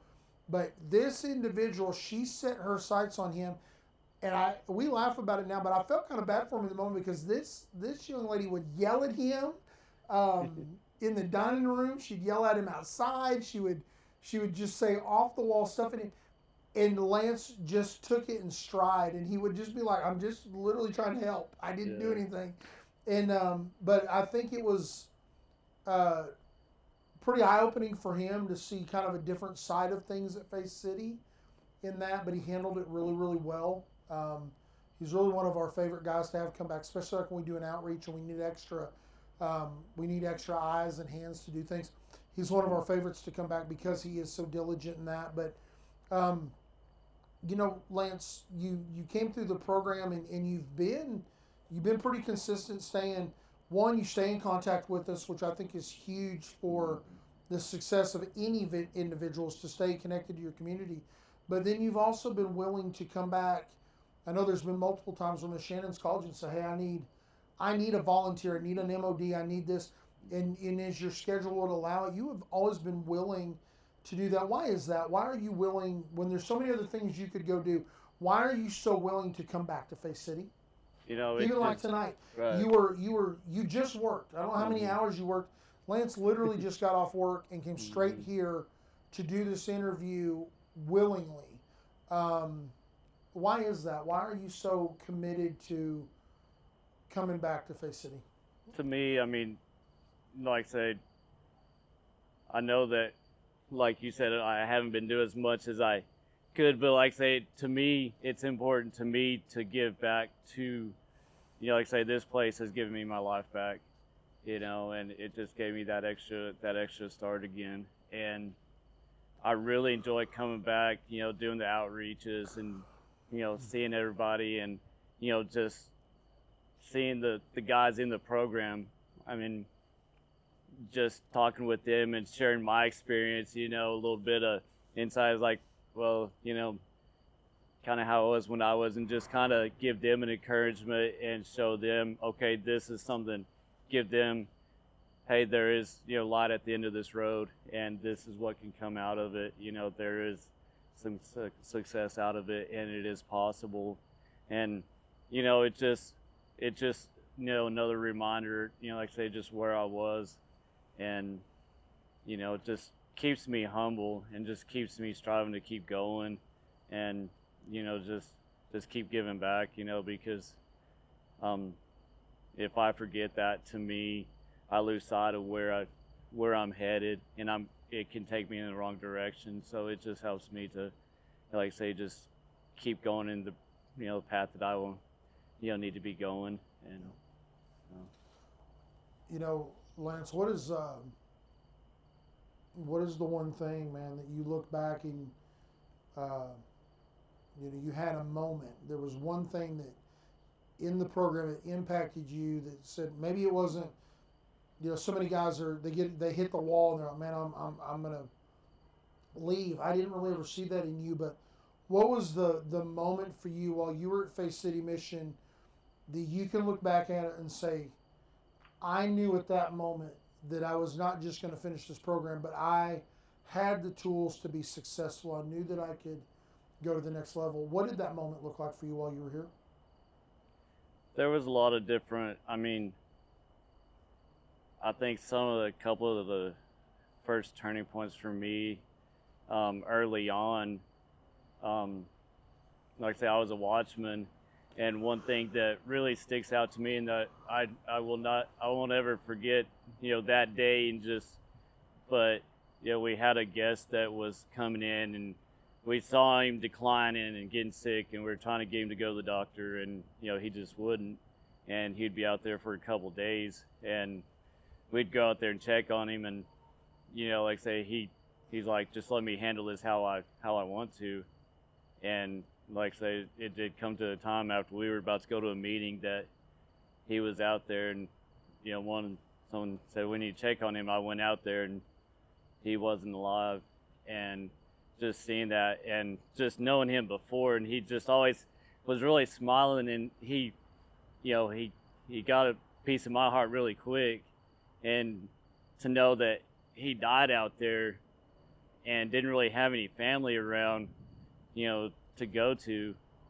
And, it just really set in with me that, I do have a family, but this is where, it just really hit home to me, is like, okay, I need to, really, strive to, put effort into this. And, I don't want to be in that road. And the more that I, like I say, went into the program, I had things happen, and as in the tools, really digging into the, like I say, the Genesis and things, really get into yourself, and things that I use today, just like at work. We 100% accountability. Like I say, we got guys, from the mission that I work with, and we check in on each other, and we use that accountability, and if we see someone falling, like I said, we check on them. And, like I said, we've had a couple that, like I say, have fallen off, but, do what we can, for them in that, and just try to continue on with the same tools that, we learned in the program, outside of here. And, it definitely helps. So. Maybe one more question. Just, I don't know what you're, we're doing this. It's a National Homeless Awareness Day, and so I don't know what your familiarity was with the homeless population before you came here, but what is one of the takeaways that you see, maybe good, bad, or indifferent, in the homeless community, that maybe is it a service we could offer better? Is it something that you see maybe that is lacking outside of what we do here? Or maybe it's something you look at and you say, man, that is done well to benefit those in a homeless situation? I think honestly what we do here is really a great, the food that is provided here in the shelter, and like I say, it's just an amazing facility, and it did change my outlook on the homeless community, because I spent a couple years in Phoenix, going to school at MMI, and coming out of a small town. Of course, they had panhandlers around everywhere, and they were asking me for money, and at first I'm giving it, and then I was like about making myself broke. And so then from what I saw there, it kind of changed my outlook, on things. But then coming here, it brought it back and brought more compassion towards it. And like I say, when I see it outside of here, it's like when I see them, to me, it's a different feelings, and I feel for them, and like I say, I would like to help and whatnot. But it's definitely changed my outlook, and if I do hear someone say something negative about it, I do give my 2 cents and say, well, try to correct it, in a constructive way. But it has definitely, changed my thinking on it, really, for sure. Man, Lance, I appreciate you. We don't see you as much now, but we do. We follow your travels on social media and things, and you're a testament to your own hard work, but also to what we do here.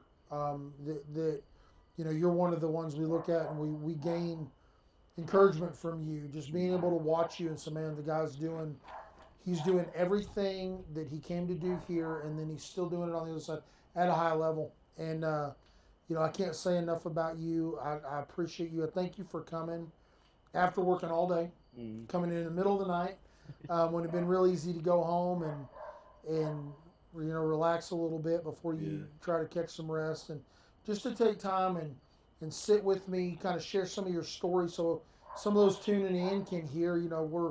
We're shining light on so many different areas that Faith City touches, and so for people to hear some really it's easy for me to sit here and tell stories all day long, but to hear it straight from the individual is a beautiful gift. And so, man, I thank you for your time and your wisdom and your diligence, and the fact that you're still utilizing the very tools that you gained here, and I can't say enough. And so, man, thank you. Well, thank y'all. Honor you. I definitely appreciate y'all asking me to come. I mean, it helps reel me in, and like I say, I'll, make an effort to come back some more, and like I say, come, for Thanksgiving, things like that. But Absolutely. like I say, any chance that I can to help share my story and maybe reach at least one person, that makes it worth it there. So Yeah, absolutely. definitely. So thank you. Absolutely. Well, man, thank you so much, and All we'll let you move on to getting home so you can maybe get a little rest tonight. Gotta walk my dog and then go to bed. There you go, man. She's waiting. Awesome. Thank you. Thanks. Let me take this off.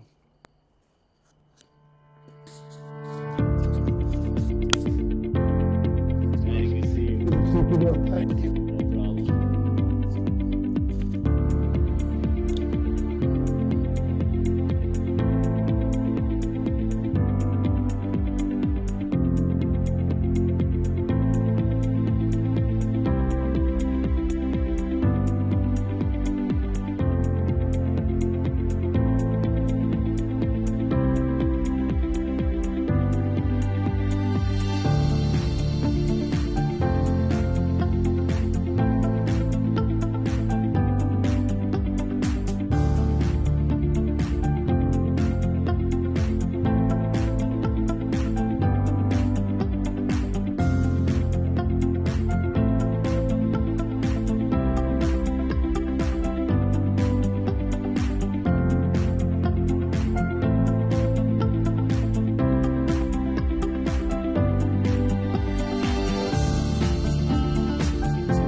What we do in life echoes in eternity. For more than 70 years now, Faith City Mission has stood as a place of hope and renewal, dedicated to serving those in need by providing food, clothing, shelter, and the love of Christ. From our humble beginnings until today, we continue to faithfully steward the resources entrusted to us, making a meaningful impact in our community and beyond for His glory. It all started in 1951 with Dick and Bea Hogan. At the core, the mission has never changed. Today, more than 50 men and women are thriving through our discipleship programs. 24-year-old Nicoya is 6 months in, and the most important part of her life is her relationship with Christ. I'm in the Esther's House program, and there's 3 phases of it. There's foundations, rebuilders, and transition. Nicoya and other women in the program lead a structured life, and it's all part of the plan. And that's top priority here, to make you feel safe, protected, and full so that you can be in the sound mind so that you can get that third part, the Christ. If you're worried about your basic necessities not being met, then it's harder for you to really focus on Christ, which really matters. As part of her discipleship, Nicoya, like the other students at Faith City Mission, spends several hours each week completing chores. So we go out to Mission Ranch and we clean on Mondays. And at first I was like, I don't want to do that. But the more that I do it, it feels amazing to give back the way that I do it. I'm doing it unto Christ, not unto myself. And her smile is a reflection of the light that's filled her life, far from the darkness that once enveloped her. I tried to find comfort in alcohol, and it's a false comfort. I became an alcoholic, and I ran my life into the ground.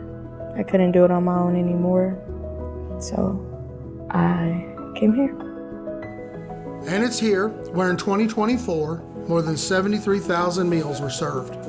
2,400 pieces of clothing were dispersed. And it's here where we offered more than 7,000 warm showers and safe nights to all those men, women, and children that stayed at the shelter. But our mission goes beyond meeting physical needs.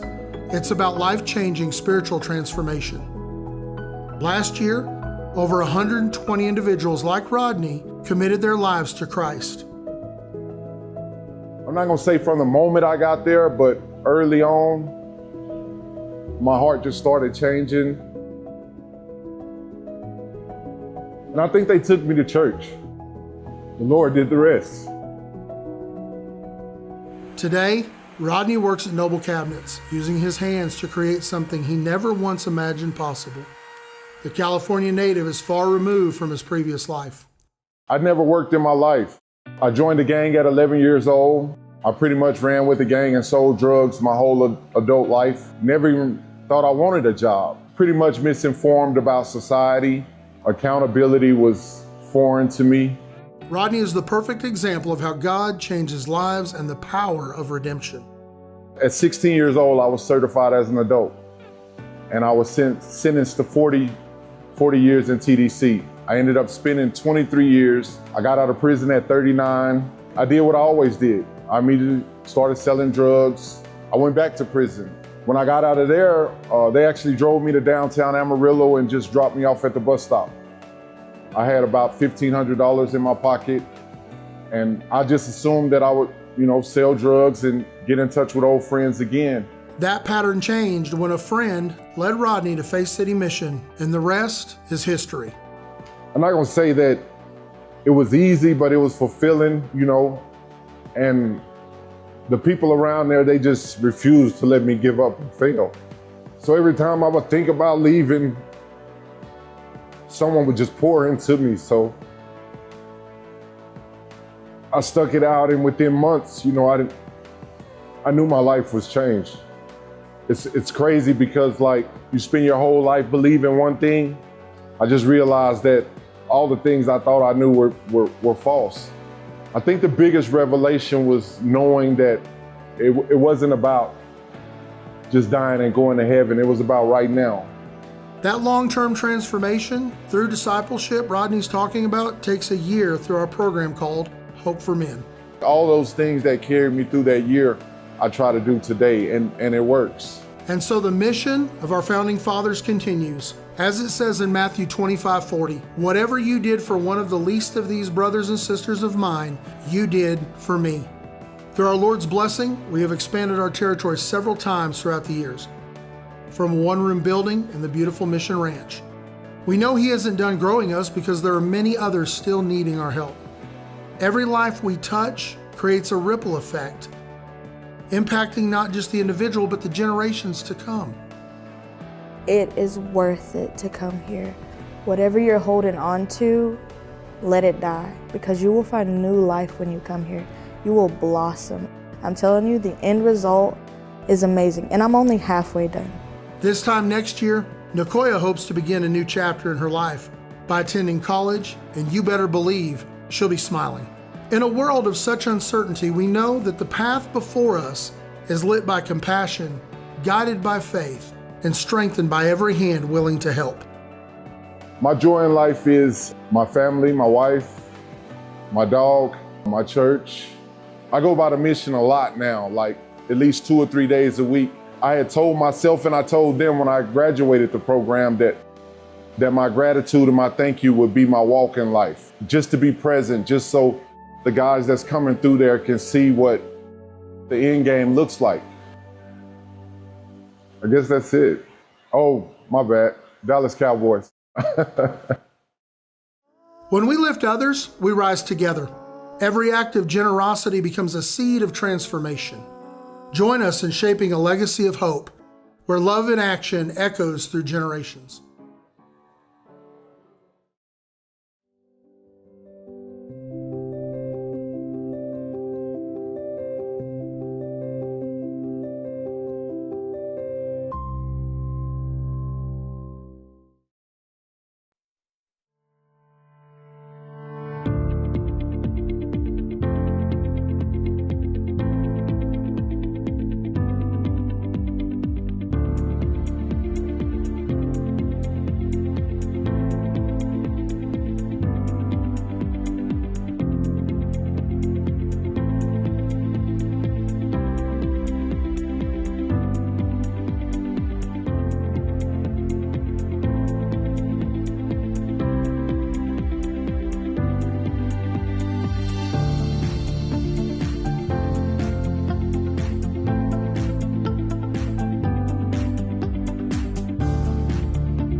All right, well, welcome back. We are with Tristan Rodabaugh from Lubbock, Texas. Yes. Tristan, how long have you been around Faith City now? 5 years now. 5 years. It'll be It's hard to believe. yes. It'll be 5 years this December. Wow. Almost. So Tristan, when I was the men's manager, Tristan and his brother actually contacted me. They needed they needed some help, and I was able to bring one of them in since Tristan was the first one I spoke to. I brought him in. We helped get his brother down to Wichita Falls, and you know, our Tristan came here for the recovery program. And our first stretch of time here with Tristan was a bit rocky. Tristan came in here with some behaviors and some things that were not conducive to his success in our program, and so we had to navigate some things together. But since then, Tristan since graduated the program, he has. Went to work, works here locally in town, and now he's considered what we call a non-compensated staff member, which means in exchange for his service and what he does is he oversees one of our dorms, our at another location that we have where our men live. But in exchange for that, we give him private housing. We give him his food as he needs it, whatever he needs. We make sure that he has that. And that is our way of giving back to him as he gives back to the mission. And so, Tristan, share with us,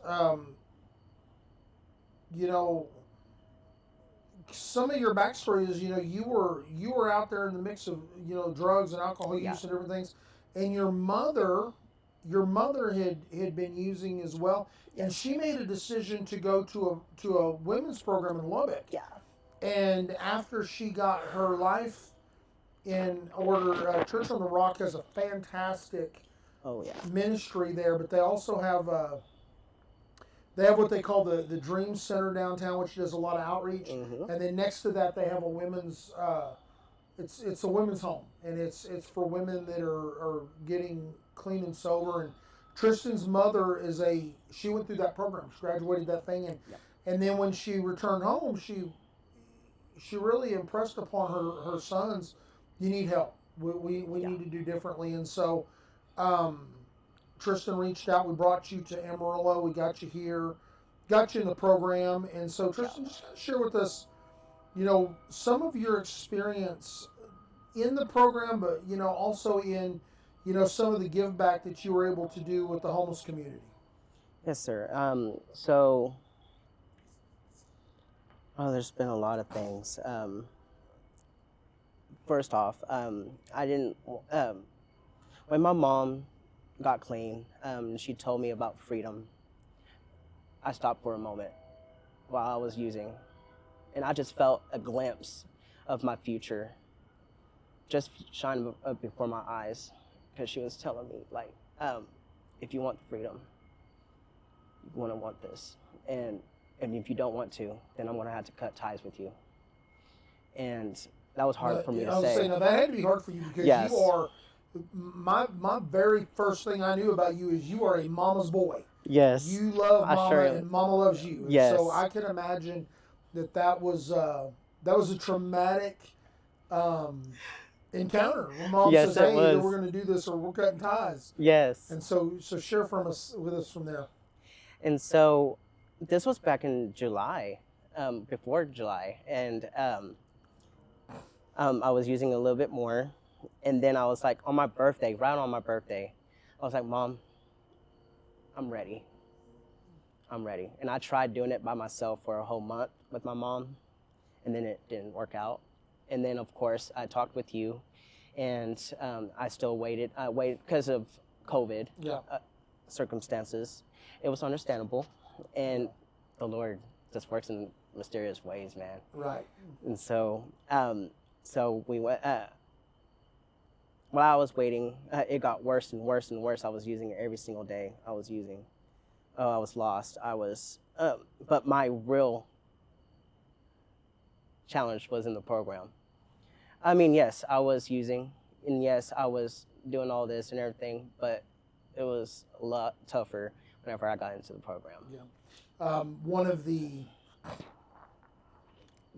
biggest challenges that we had for you and I was you had come up in environment where it was you and your brother and your mother. There was not a father figure in the equation, and so when you came here, your interaction with me was challenging for you because here you have a male figure in your life Yes. that not only was navigating a program with you, but was also talking to you in a manner which you had never been spoken to. You know, and I still do this with you, holding you accountable to your words and your actions and the way you treat other people. Really not becoming your father, but being more of a father figure. And you struggled with that aspect. did. You know, and there were some times that you and I would butt heads because you, in your mind, I'm just here to get sober. And in my mind is, I'm here to help you become a productive member of Yes. society and to become a full-grown man. Exactly. Because how old were you when you came here 5 years ago? Man, I was 22 years old. Or 23. 22, but he acted like he was 14. And so I sure was. you really struggled. Oh, yes. You really Of struggled. course. And I still to this day don't make any apologies for that because it was what you needed in the moment. Of course. But you know, there was some tough love Yes. in some areas. You know, I've only had to do this a couple times, but Tristan had repeatedly done things that we had asked him not to do, and it really got to the position to where Self-sabotage. Tristan was trying to sabotage himself, and Without knowing it. I refused to be his scapegoat. And so I pulled him into a meeting and I said, here's what we're going to do. Tristan was on a Thursday morning. Whew. And I said, Tristan, I'm going to give you 5 minutes. You're going to pack a bag. Yep. And you're going to go on what I call a walkabout. And he said, what is that? And I said, you're going to leave Face City and you'll be back here at 8:30 on Monday morning. And then we will discuss what does it look like for you to continue here. Well, Tristan had always been under the umbrella of Mama's Safety. And so I sent him out. I sent him to one of the other resources here. I sent him to Salvation Army. And I told him, I said, you're going to have to figure it out for a few days. Tristan left here with his little bag. He had this little colorful blanket. I sure did. He left, but he left mid-morning Thursday morning. But when he came back Oh, it was on changed. Monday, It was changed. he was a completely different individual. Yes. And not because he was worried about having to leave, but he saw some things he had never seen before out there. Yep. Experienced and had to kind of navigate really truthfully what it looked like to be outside of the umbrella of some care. But Yeah. when he came back, it was like you were a completely different individual. You were Yes. respectful, you were kind, you were hardworking. Yes. You were a support and a help to the guys in the program and the new guys coming in. And so Tristan, kind of share with us from then when you came back that Monday to now, what has the trajectory of your life looked like, and why is it you are really, when it comes to those that are connected to the mission, you are one of the most committed people that helps with Face City. And not only that, it's not just committed to being here, but it's committed to the structure and the culture and making sure that we uphold that and we stay within those confines. And accountability, you've really become a great accountability to some guys. Yeah. What was that turning point, and now how is it that you stay in that flow, and why is it so important for you to stay connected to Face City? Yes, sir. So, whenever I was, something changed in me when I was a little mad a little bit because I had to go. I'm not from here, so I had to go find the Salvation Army by myself. And I was like, you know what? And I even called my mom. I even remember to this day, and she can tell you too. And she was like, Tristan. And I wasn't hearing anything of it, what she was saying. Tristan, just wait. I was like, how could I? Why? But I was more mad at myself more than anything else. Yeah. And so what had happened was, you know what? I called her back. I barely made it on the skin of my teeth, y'all. I barely made it to the Salvation Army when they were closing at 7 o'clock. 7 o'clock. He even told me I was about to close, but something told me. I felt like that was the Lord right there. You know what I mean? The Lord has showed me grace through y'all. And it was like that moment when he was like, don't give up on him. I have a plan for him, and this is what is going to happen. So from then on, I was like, you know what? I want to stick it out because I've done it before. I lived in the car and everything. I did have a place to go and everything. I know what it felt. I know what it felt like to be in that situation. So that's why I have a heart for these homeless people, because I just see myself in them. You know what I mean? But since from then on, I was I had a little mess ups, hiccups, if you will. Kind of got disappointed by Bill Shaw because I lied to him, and since then I don't lie anymore. No need to lie. So I had a contract. So what he's talking about is when you're in the program, you get to a certain level where you have Sunday passes where you can go with a mentor, and then weekend passes you can go with a family member or a mentor. And Bill and I had just switched positions, and or we're in the process of that. And Bill had signed off on the weekend passes, and I went down there and was just talking to him, and I was looking at all of the weekend passes. Well, he had never taken a weekend pass. Yeah. This was brand new, and the whole time he had never done it. And I said, you know, Bill, I said, have you called Tristan's contact number? And he's like, no. He said it's his grandmother. And I said, Bill, he's never one time gone on a pass the entire time he's been here. Let's call that number real quick. And we called the number, and it had Grandma's name, but it wasn't Grandma that answered. And so we started quizzing the individual, and he had lied about what his plan was. Yeah. And so we called him down there to the office, and one thing I've always told the guys is, hey, and I tell the staff the same too, if I start asking questions, just be honest, because I already know the answer to it. And so we brought him down there, and I reminded him of that. I said, now remember, when I ask you a question, you just need to be honest, because I already know. And so I asked him, I said, on your pass, where are you going? And he looked at me. I was like, no. And he said, I was going with not my grandma's. And I said, exactly. And so, but you took the consequence of that. Yep. Right? I mean, you owned it. And, I did. And really, Right truthfully, before he since even then, asked. Yeah. since then, you have been the most upfront and honest individual. Yes, of course. And not having to ask a question, but just saying, hey, this is what I've got going on. This is what it is. You can double check it. Yep. And it's panned out. And, Of course. you know, so you've learned. Stay accountable. Yeah, you've learned some lessons. I sure You have. know, I think- Integrity and Yeah, integrity. Yeah. Share some of that, some of the lessons, because it's more than, this program has done more for you than just sobriety. oh, it has. So share some of that with us. Man, I want to go off topic a little bit because the reason why I was going, I feel like I know why I was sabotaging myself, because there were moments that was bullcrap. There was, I ain't gonna say names, but I was letting, I wear my emotions on my sleeve. I'm a Yes. very sensitive person. You are. And before I came here, my mom was like, ain't nobody gonna like you in this world, baby. And I'm not used to that. I'm used to people loving me. But once I came in here, they knew what I was about, and they didn't like it at all. And I was letting that affect me a lot, too. That's why I guess I was sabotaging myself, if you will, Yeah. without even realizing it. But yeah, there was a lot of times where I had to learn about integrity, about the doors. I'll make a joke about that door right over there now, when y'all have right beside the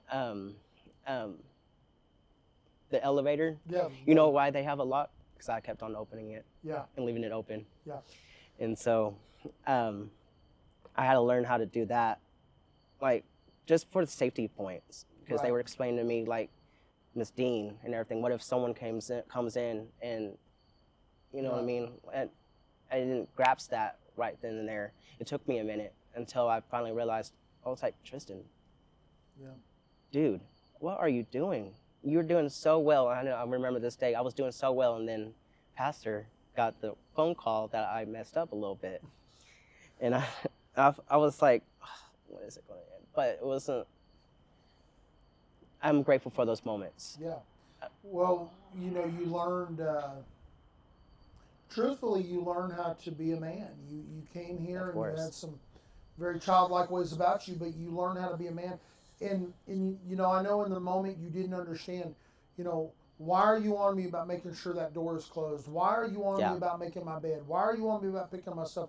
And that was a battle for you and I. Yeah. And I would explain to you, you know, Tristan, every day when I get up, without exception, I make sure all my stuff is picked up and put away. I make my bed in the morning before I leave. I said it sets the tone for my day. Of course. And yes. And I would have to tell you, it's not so much about I want to be so rigid in bed making, but I need to teach you these simple things, because if I can get you to take care of making your bed and making sure a door is closed, I can trust you with the big stuff of the mission. Exactly. And I've seen you grow, I've seen you mature, and I've seen you, you know, I remember you coming to me when you first went to work at Taco Bell. And I remember you coming to me and you're like, I'm going to quit that job. And I'm like, you're going to what? You're like, I don't want to work there anymore. I don't like it. And I said, man, let me explain to you something. Yes, sir. In the grand scheme. You remember this conversation? Yes. I said, in the grand scheme of the world, you're not going to like everything you're involved in. And I said, you're going to do a lot of things, but what you're not going to do is come in my office and tell me you're going to quit that job. Those people put their neck out for you knowing that you're at Faith City. And when you're going to honor your commitment, and you're going to go in there and you're going to quit willy-nilly and around and quit, you know, halfway doing things, and you're going to become the best employee they have. Of course. And you've been there now a number of years. Yep, for 4 years next month. Yeah. Not called in once. Not called in. You've owned it. And you've had some opportunities to do some, you know, some promotions, and now we're looking for a new job, a new platform to expand. Not because we don't like it, but because we need a different opportunity now. Exactly. And, you know, I look at what for you may have seemed like, this is piddly stuff that Pastor's after me about. But now when I go out to the ranch, not only is your room in order, but now you help us. You know, I don't worry about that temple building. And the reason I don't worry about it is because you and Nate Miller make a great team. And I know that day or night, whenever I go in there, I know that place is going to be in order. And you know, I know the one thing I notice is things are picked up and beds are made. Yes, exactly. And I talked to Bill about that. I said, you know, for the one thing that he fought me on was picking his stuff up and making his bed. I go into his house that he's responsible for. Things are picked up and beds are made. Exactly. And I want to set an example. Yeah. I know no one doesn't see my room, but I tell everybody all the time, I like to make my bed. Because what am I? How dare I to go to one of the guys and be like, make your bed, but I don't have my bed made. Exactly. You know what I'm saying? So it's all about, you know what I mean? Why is Faith City Mission so important to you? You love Faith City. I do. You love the guests. You love the staff, the students. You love to be in the building. I do. Yes. I see you. Yeah, every day, literally every day. Single day. Why do you love Faith City so much? Pastor, y'all opened me with open arms, and I see the Lord in everything that y'all do. Without being here, y'all, I'm gonna stop for a second and share on something that it's been on my heart. I've been praying to the Lord about. When I got diagnosed with HIV, that was my first time here at the and instead of everyone judging me, everyone looking at me with disgust, y'all opened me with some open arms. Before I even known about that diagnosis, something hit me before that. When I heard stories that someone was healed from HIV, and someone was healed from cancer. It's just a diagnosis. And I used that as soon as that same day. Of course I was mad. Of course I was sad. I'm so glad that I found out about that at this moment time here. Right. Because without Faith City Mission, I don't know where I'd be. I don't know if I'd ever got that diagnosis. I'd be sick. I don't know. I don't want to think about those because I know what the Lord has done for me. Yeah. And instead of being depressed, y'all, I am happy as can be. I am blessed. Faith City Mission has helped me so much, not only for me, but I see the reason why I'm still here is it brings joy to my heart to see a person come in and get in with the Lord. Yeah. And it just brings joy to my heart. And I just want to, and I share my testimony every single time with the guys. When they come up to me, they're like, I laugh a little bit. Why are you laughing? You remind me of me whenever I was in the program. And, but yes, without Faith City Mission, I don't know where I'd be at. And y'all, look at me now, today. Yeah. From being a knucklehead to be an MOD, Yep. that's mind-boggling to me. Yeah. And to be a manager at Taco Bell, on top of that, Yep. I'm just like, and then on top of that, I'm also serving the church too. Yeah. You are. I'm just like, Lord, what? Yeah. And the Lord opened those Amen. doors because you did the work. We just gave you the opportunity, and then now you come back, and I see you. You know, when you walk in the door, smile on your face, encouraging any staff member that comes across your path, any student, any guest.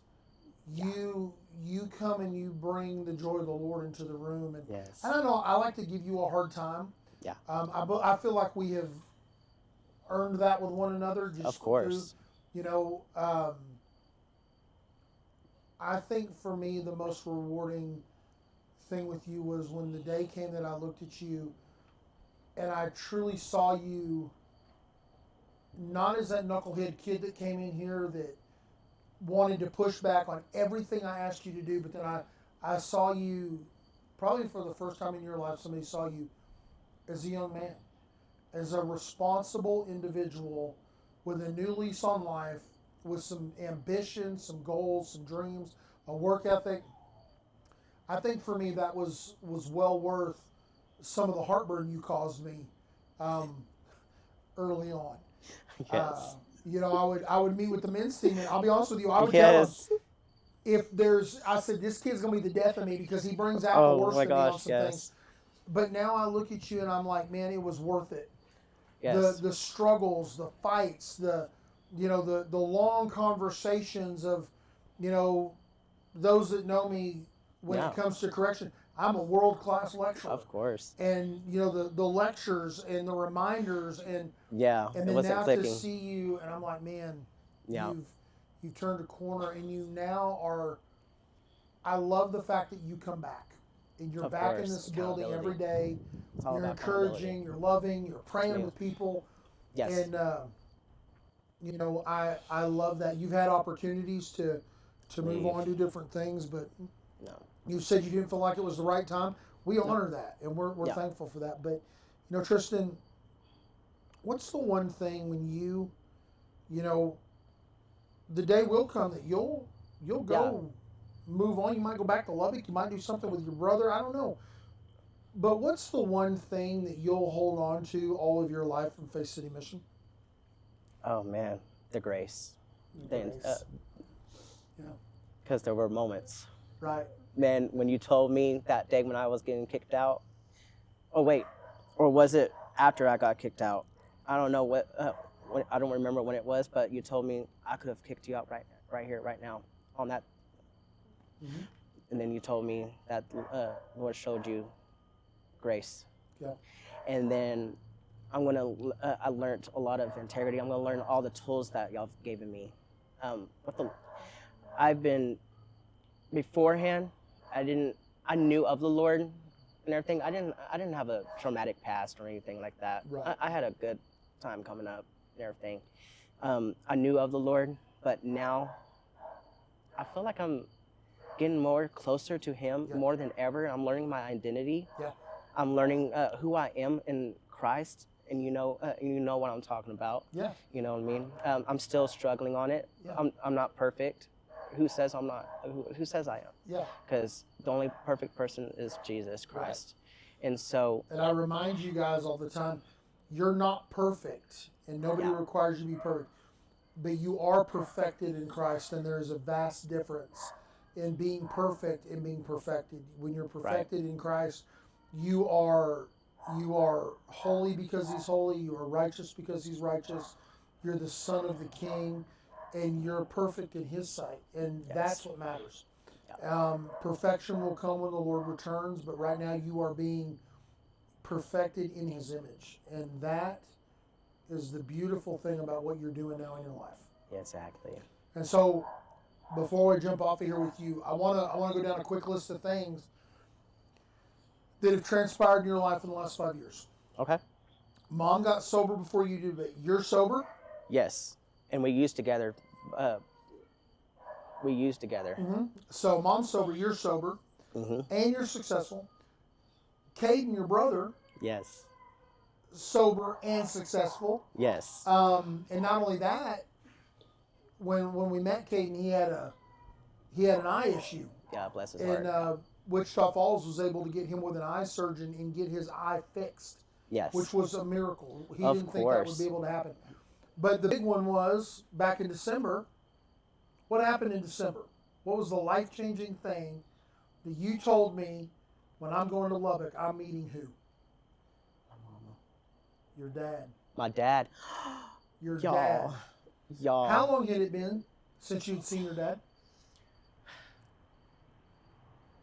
Since I was 16. Since he was 16. His dad reached out, didn't know where his dad was. His dad reached out, found out where he was, reached out to him, and his dad had enrolled himself in a drug rehab in Florida.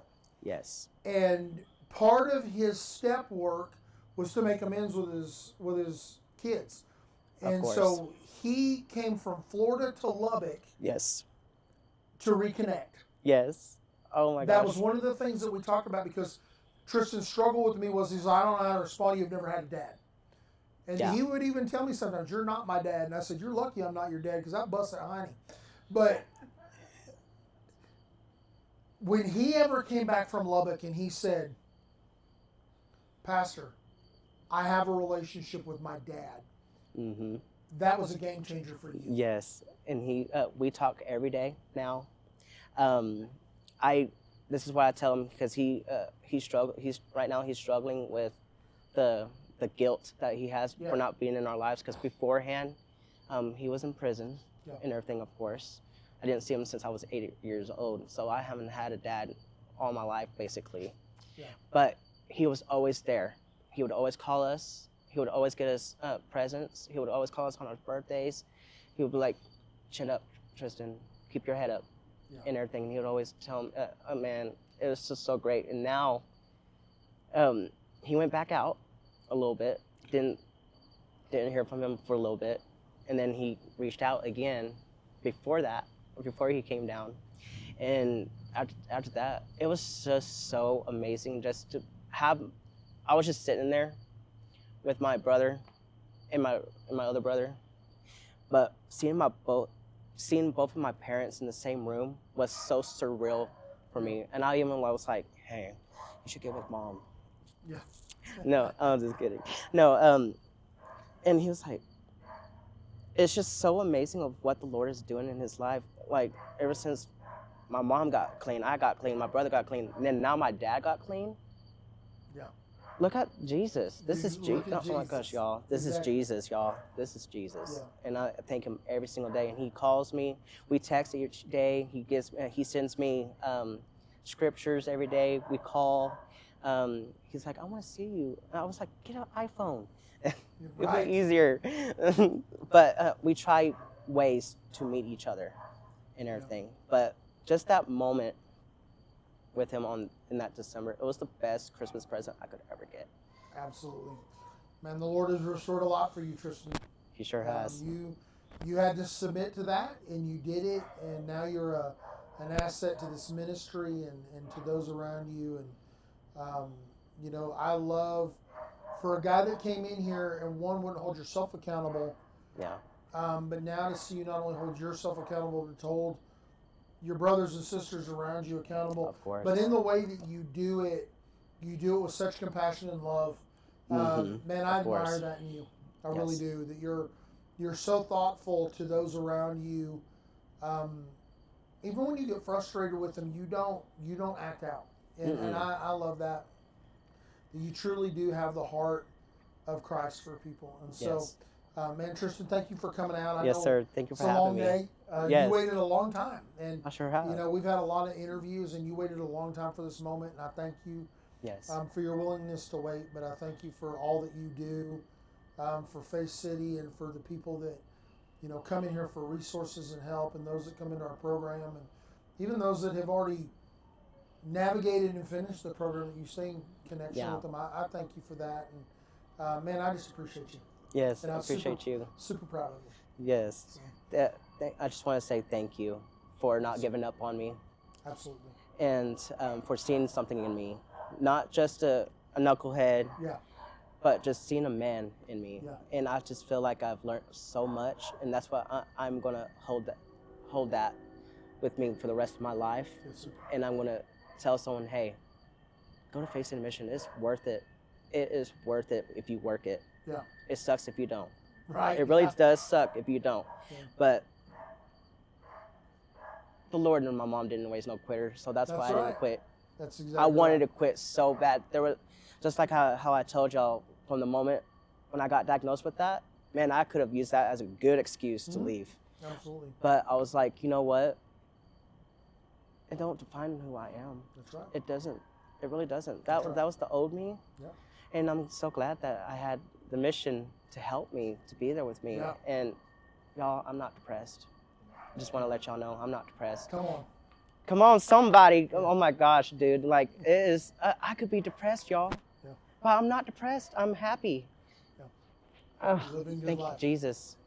But, Well, man, I appreciate you coming out. I'm gonna let you yes, get sir. onto the get onto the house so you can get some rest. And man, Tristan, I just love you. I love you. I love you so much, and I'm really proud of you. Thank you. Thank you. All right, brother. All right, all right.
All right.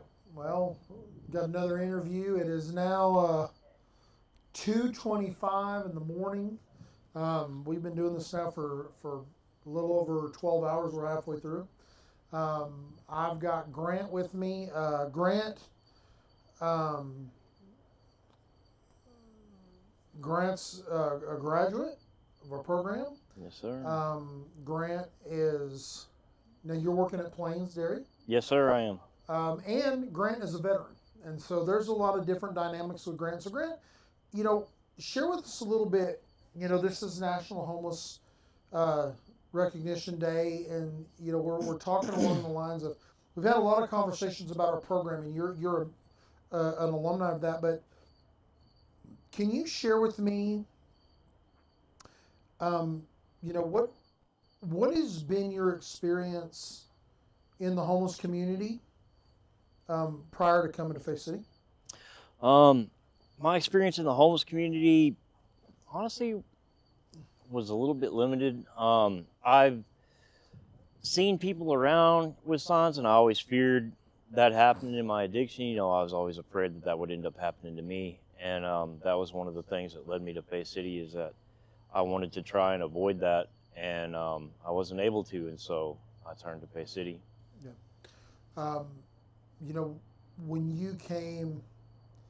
When you came here, what was your first takeaway of Faith City Mission? When you walked in the doors, uncertain, what does it look like to come in here? What was your first takeaway, your first impression? My first impression was that it didn't seem like there were that many people there. I arrived about 3 p.m. and it was a weekday. I saw Director of Security Nathan. I thought it was strange that he had to let me in the doors, and then I met Miss Lacey, and about 20 minutes later Bill showed up, and my first impression was that I didn't really know what was going to happen, and I put my fate in the Lord's hands. Yeah. And I just thought it was amazing how quickly I was able to get interest into the program without letting them know, hey, I'm coming, or anything like that. Yeah. You're during your time here, most of the guys that come in, we always start in the dining room, get some acclimated to being here, because so many guys come in and they've been on the streets, they're wore out emotionally, mentally, and physically. Some of them are detoxing. Some of them may not have maybe hadn't been using currently, but so we let guys start giving back their give back hours in the dining room, because it's a little less taxing. And then we kind of distribute them out as we see kind of some of their skill set. And, you ended up with our security team, and share with us, what was that like for you, being on the front lines, bringing the guests in, helping them get into the building, their bags checked. What was that like for you? Maybe not experiencing that for yourself, but what was that like for you to see the humanity of folks up close like that in that situation? It gave me a lot of humility. It humbled me in a lot of ways, because I was in that position. When I showed up at Faith City, I had nothing, and a lot of the people that we serve, they show up, and some of them don't have anything. Yeah. And even though security was my position, my favorite aspect of that was actually the shopping days, when we do men and women shopping. Right. Because I would go in there and I would help. Obviously I couldn't help the women pick out anything, because I don't know anything about that. But with guys, I would be like, hey, here's some pants. What size do you need? Help them find shoes. Just do whatever I could to help them get a leg up. Share with us a little bit, those that are tuning in. What is that exactly? Men and women shopping. What does that entail, and what does that look like weekly? Weekly, it looks like on Tuesdays and Thursdays we have women's and men's shopping, and guests come in. They receive the word. Have a little worship. They get lunch, and then we set them down and break them off into smaller groups and take them back there into the clothing area, and they get an allotment of time in order to go and pick out whatever they need. And it's cost-free to them. It's run by donations, of course, so the viewers out there, we appreciate the things that you give to us, the gently used items. And Some really nice stuff. oh to be yeah, honest with you. yeah, absolutely. Yeah. I mean, name brand new things. Yeah. It's amazing what people will donate, and it's amazing to see the change it makes in a person. You know, when they get to come in and you can tell that they've had a hard run of it, and they get something brand new, you know, and they look, you know, like you would expect. I wouldn't say a normal person, but a person that wasn't in their situation to look, you know. Yeah. And it makes them feel better about themselves. And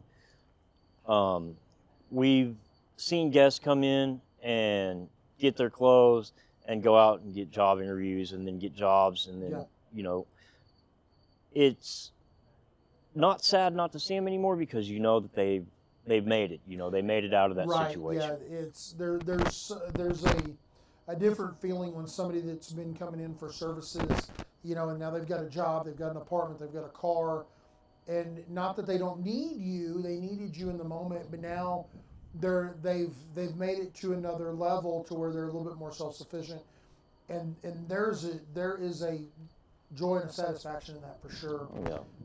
You know, what does Faith City mean to you personally? What does this place mean? What does it mean to me? Faith City to me is like a second family to me. I mean, I really do count every staff member and the students here. You know, I get to know them all, and the staff. When I came here, I remember thinking, you know, watching other students that had been here for a while interact with the staff, and I was like, man, I can't wait till I get to that level with them where I can give them hugs, and you know, they shake my hand, and we have that friendly rapport. And over the past year and a half, I've reached that point, and it's really made me feel welcome, and it's heartwarming, you know, like Bill Shaw said, to be loved when you're unlovable, you know, to prove through their own action the Lord's love for us. Yeah, absolutely. You know, and to be able to enter into a place and truly just receive the love of the Lord, not because you've done anything, but just because you are. I think that's a beautiful aspect of what we do. And you know, what are some of your things that, you know, when you decide you're moving forward, you've bought a car, you're saving money. When the day comes that you decide, all right, it's time for me to move out and move to the next level, you know, what are some of the things you're going to take from here that you've learned, whether it be in the program, whether it be, you know, serving the homeless community? What are some of those things that you're going to take with you? I'm definitely going to take the relationships and the connections that I've maintained. I'm going to take accountability with me, accountability not just to myself, but to the Lord. I'm going to take the attitude for service that I have, you know, because that's one of the greatest things I've done here, is been able to serve the homeless community in so many ways. You know, I love to volunteer, and it's really good for me, and it's good for them, it's good for the community, and it's just one of the most important aspects to me.